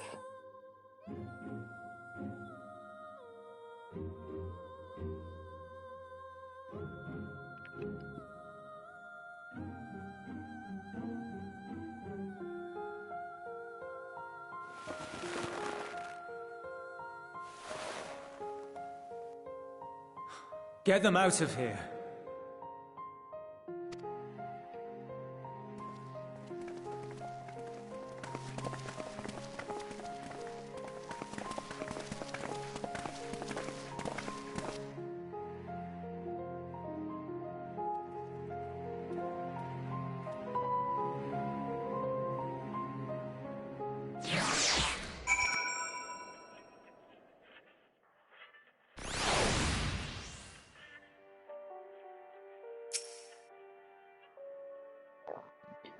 Alphino and Elita will be fine, providing they do not resist.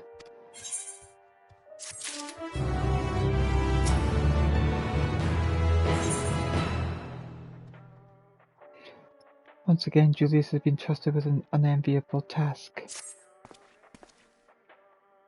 You will accompany me back to your camp, where I will meet with your leader and present Lord Quintus's demands. Before we depart, however, there is something I would ask of you. Assuming your contingent complies, the supplies they surrender will need to be transported here. That task falls to Legionnaires Marcellus and Octavia, who will pilot Magitech armor to your headquarters. You are to inform them that we are leaving shortly. Tell them to ask the IYL for further details in those words. Once you've seen to that, meet me by the exit.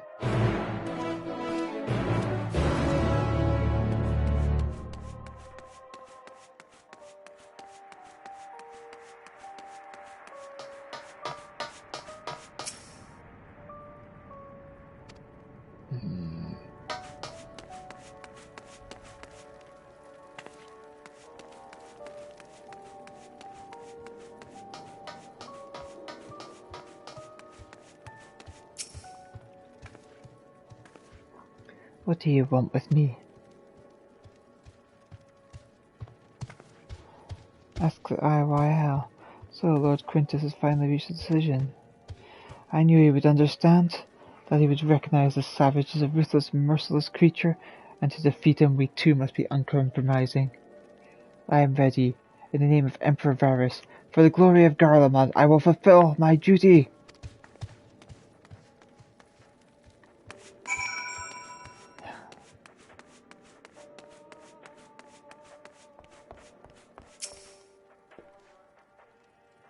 You again. Ask the IYL, he said, huh?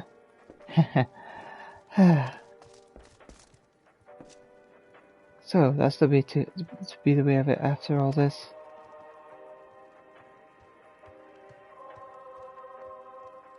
How ironic that you should be the one to deliver the news. If those are my orders, so be it. For the glory of Garlemald!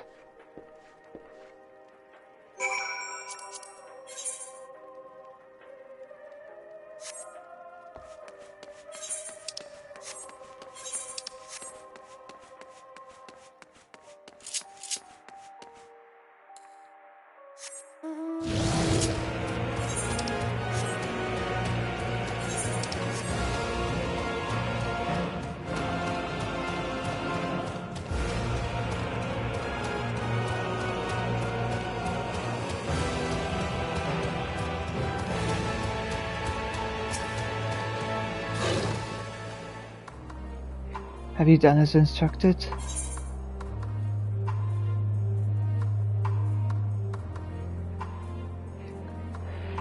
Their duties involve more than the transportation of supplies, don't they?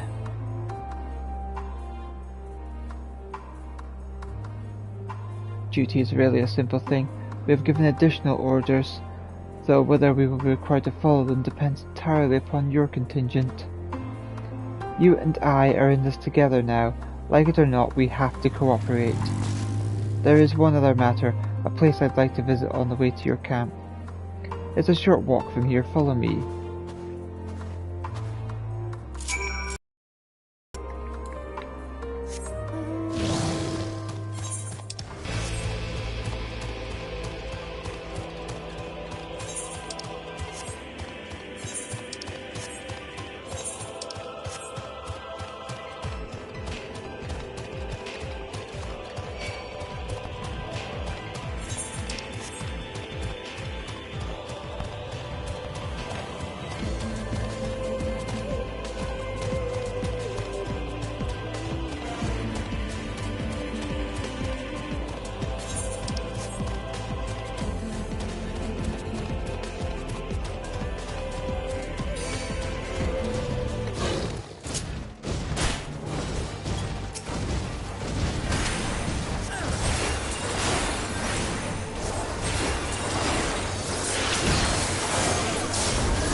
Give me a moment, please.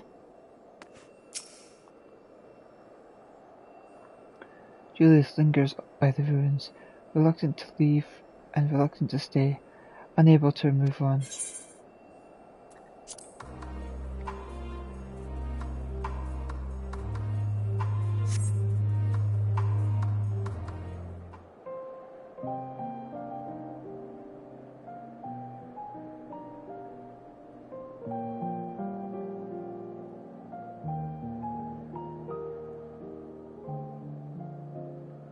This is my home. Our home.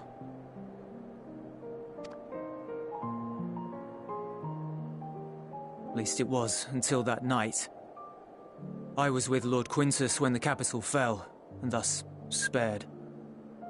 My family, who did not own a radio, were less fortunate. When dawn came, I made my way here. My parents, my little brother and sister, they were still inside. But they weren't themselves, and they tried to. And I had to.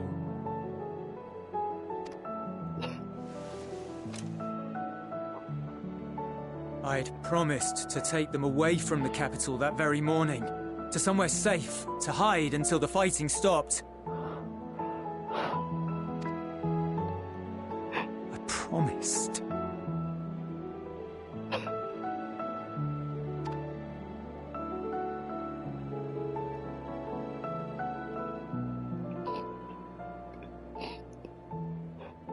The Garlean flag bears a chain. The bonds between our countrymen. A red link at its center. The blood of the fallen. Our loved ones who lived and died for Garlemald.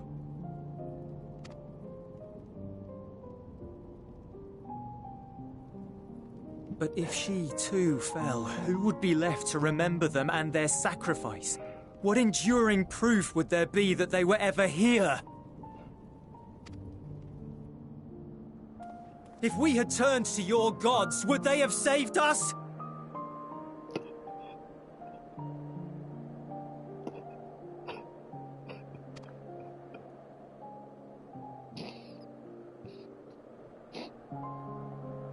I'm sorry, forget I spoke. We should go.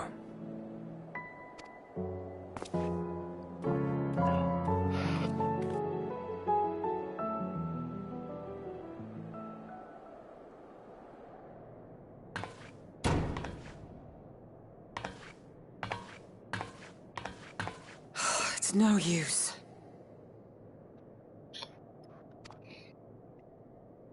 Believe me, I do not enjoy being here any more than you. But she wanted us to play along, so that is what we will do.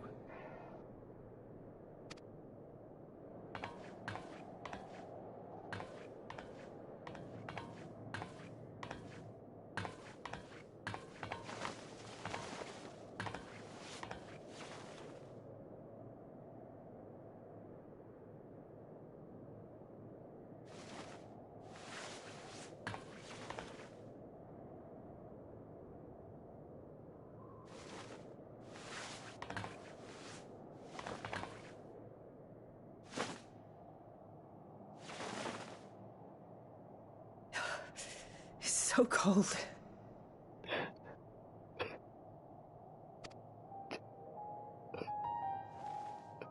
Painfully so. Unbearably.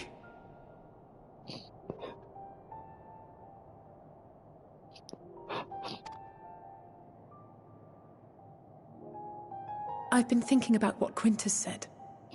About why no one would accept Garlean rule.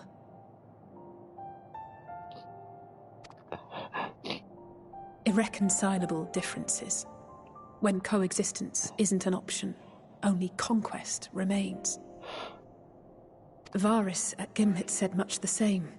Only by uniting the world beneath a single standard would we rid ourselves of the Ascians. United as one people, one race cleansed of imperfections. A cold and unforgiving vision. And when we fail to live up to their standards, what place is there for us in their world?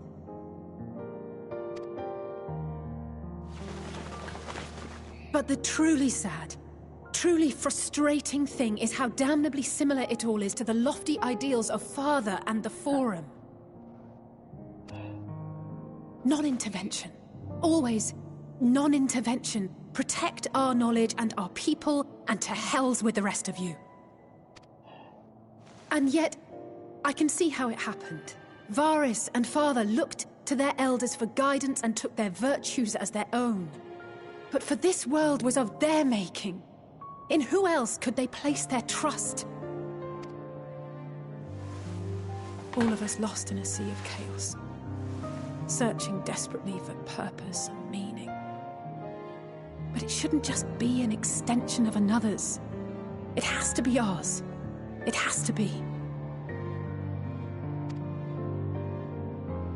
We all have a stake in this world. No one should be silenced.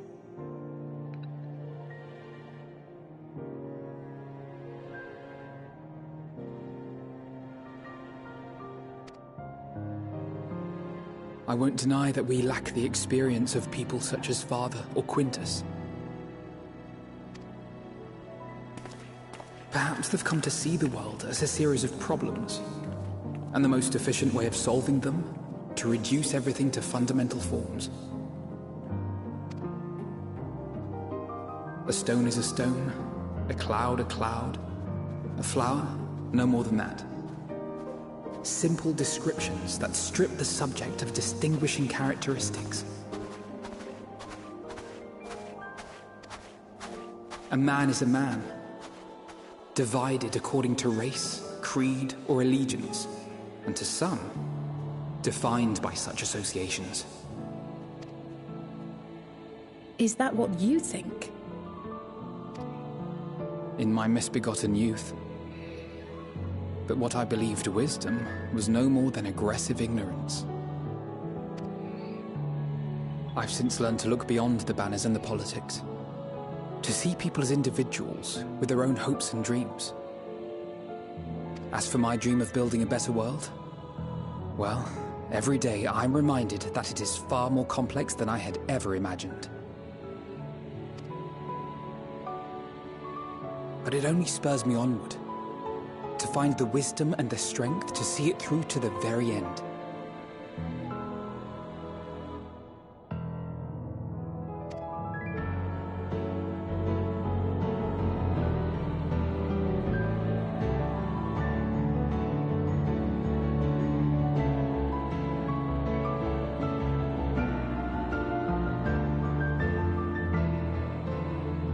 All of our supplies and an immediate withdrawal. These are your conditions? Demands. And you forgot about the airship. Once again, you will leave one behind. It will be used to return the prisoners. Their collars will be removed prior to the exchange.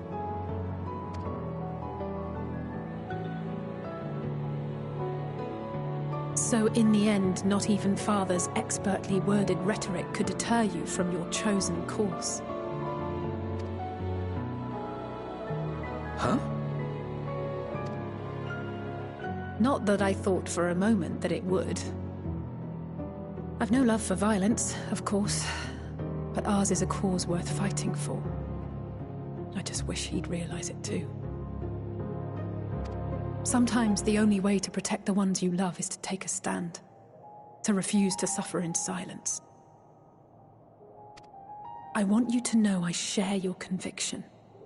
Whether it be on the battlefield or in the debating chamber, I won't back down. I guess what I'm saying is...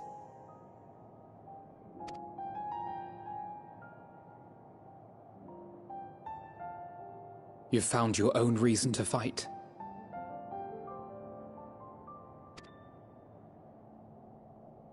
Yes. Yes, I have. God's willing, there will come a day when we can finally lay down our arms, and there will be peace. But not until the Telophoroi have been defeated once and for all. And you, brother, will have a vital part to play. By your words and deeds, you'll lead the way. I pray I am up to the task.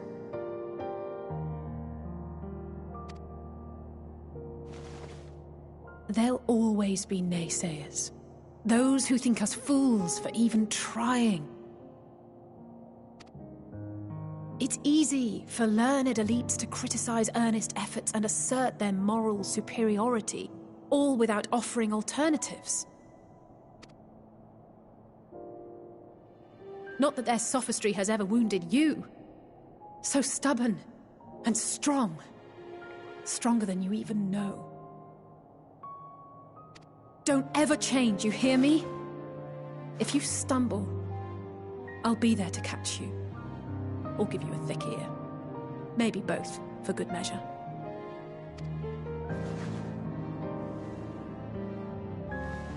Thank you, Alice.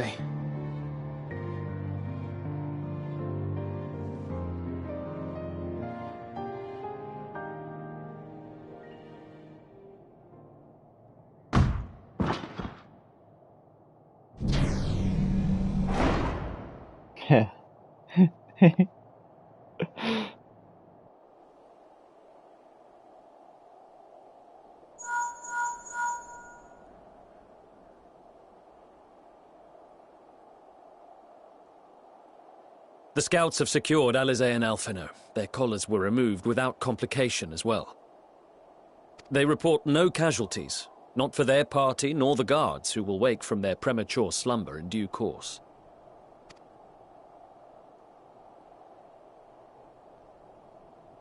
It would appear the situation has changed. I propose new terms. We have information that will be of great interest to Lord Quintus, and I wish to speak with him in person.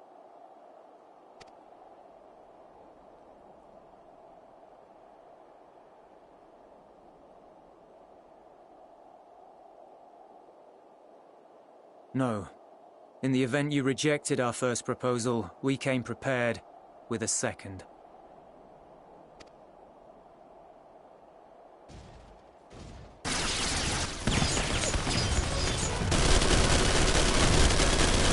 Ambush!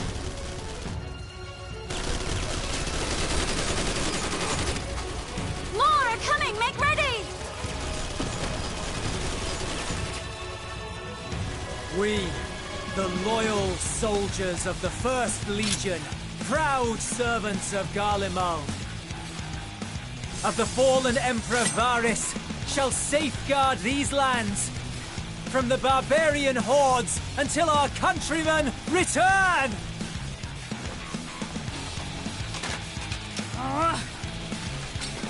Stop, both of you!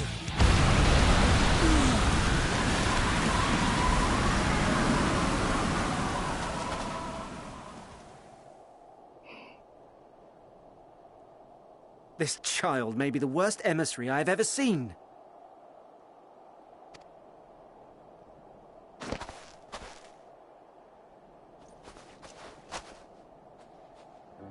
We received an urgent communication from the Grand Company of Eorzea. Envoys from the Imperial Army, led by members of the 10th Legion, came to Alamigo and requested an audience.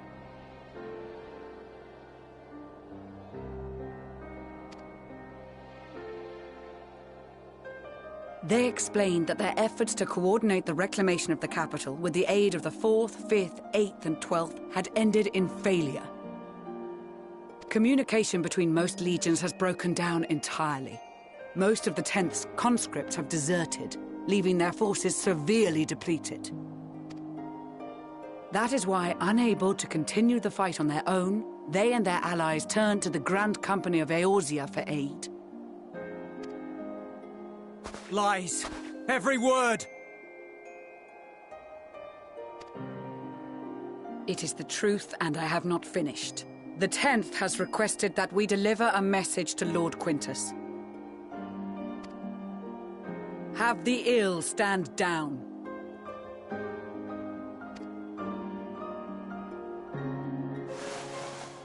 You have been listening, my lord? What are your orders?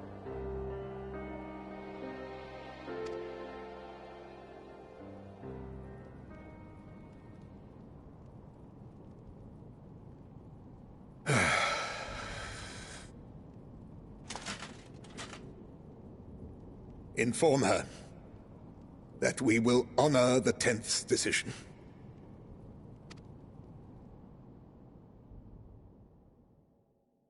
Bereft of hope, and now dignity.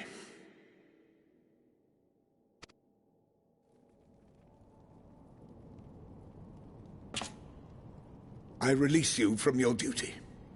All of you.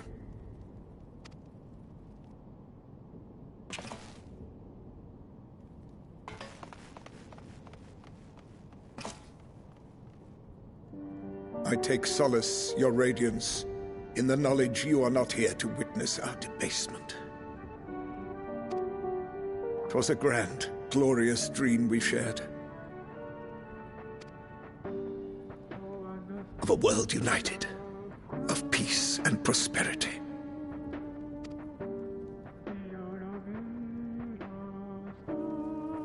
We are ghosts, you and I, memories of days gone by.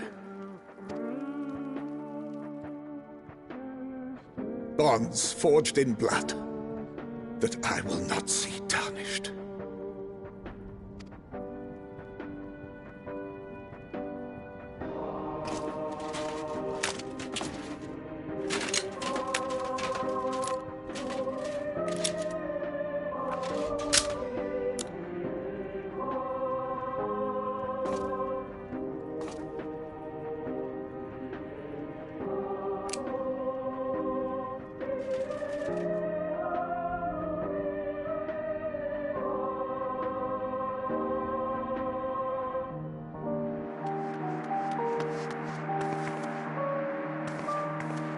Quickly!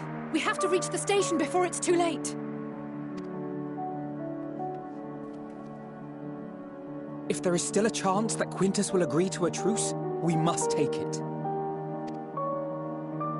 I just hope we get there before he and his men do something rash.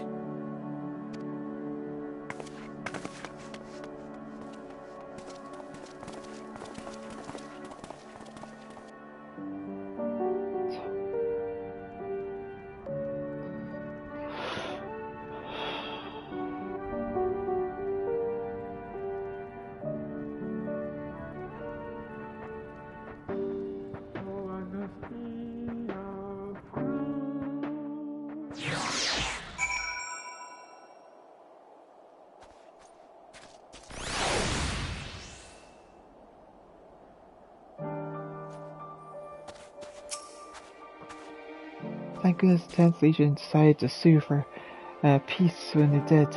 We'd have been spared more senseless bloodshed, which is the last thing anyone, including the First, needs. From their perspective, though, the promise of reinforcements was their last hope, and now they've no choice but to capitulate the invaders. But we will prove to them all is not lost. We yet stand a chance of casting out the Tepalvi. Even with their Emperor in ruins, the Gallians have not lost the will to fight. That strength shall serve them in days to come. There is yet life in this cold soil. It was a grave error not to post sentries further from the camp. Had we seen the Gallians sooner, we could have slain them long before the truce was called. They engaged us of their own free will, and deserve to die warriors' deaths. Even so, I have not forgotten why we are here, and I must stay my hand for now. When the Imperials charged upon us, we were able to avoid any serious injuries on either side. In truth, most of the Garleans were in no condition to fight. Sunken eyes, hollow cheeks, must have been a long time since they had a decent meal. I am sure they will be more amenable to our conversation with food in their bellies. I've just returned from guarding airships, and now I've got to keep an eye on captured Imperials. Maybe a bit of chit-chat will help lighten the mood. I knew we'd find the capital in a bit of a poor state, what with the aftermath of the Civil War and the veritable army of darkness skulking about, but this is just ridiculous. No one said anything about automated war machina stalking the ruins. Mind you, if anyone's brave enough to take them on, it should serve as a decent source of spare parts and whatnot. The machinists will be chuffed to bits.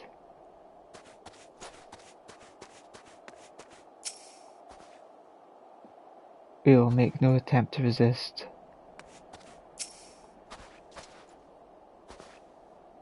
Much and more has occurred since we last met. As for determining what comes next, we must speak with Lord Quintus.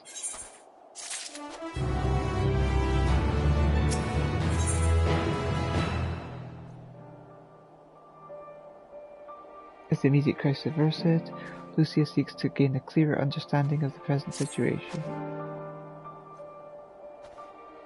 Before we proceed, tell me what you know of the First Legion and the disposition of their forces.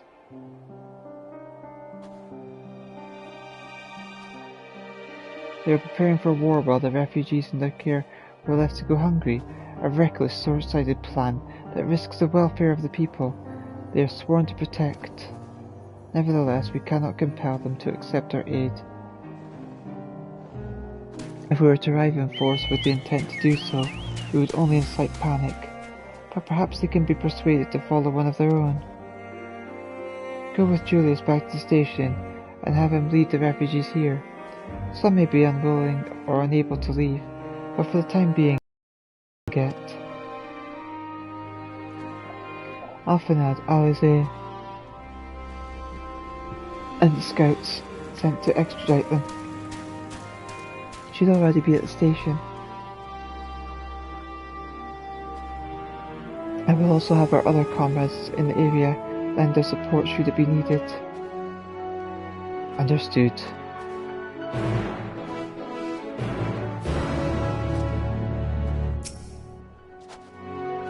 I will have food and bedding prepared for the refugees.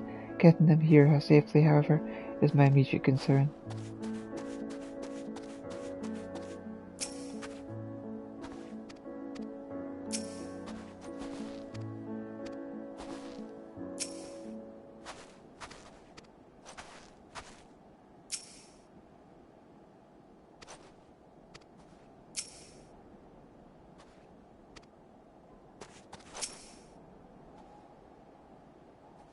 Yeah.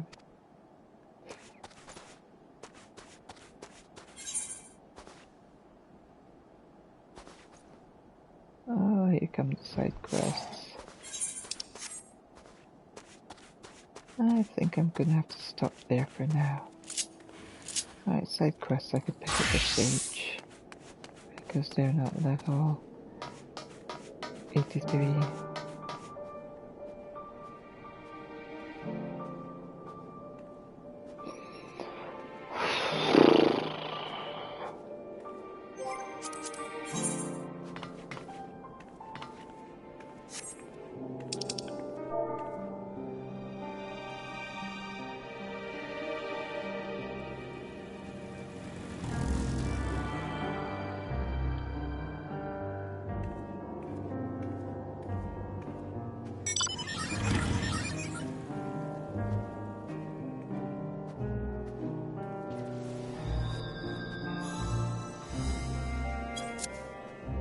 Yeah. I think I'll head off to bed now. Right, take care everyone. Love you all. Bye for now.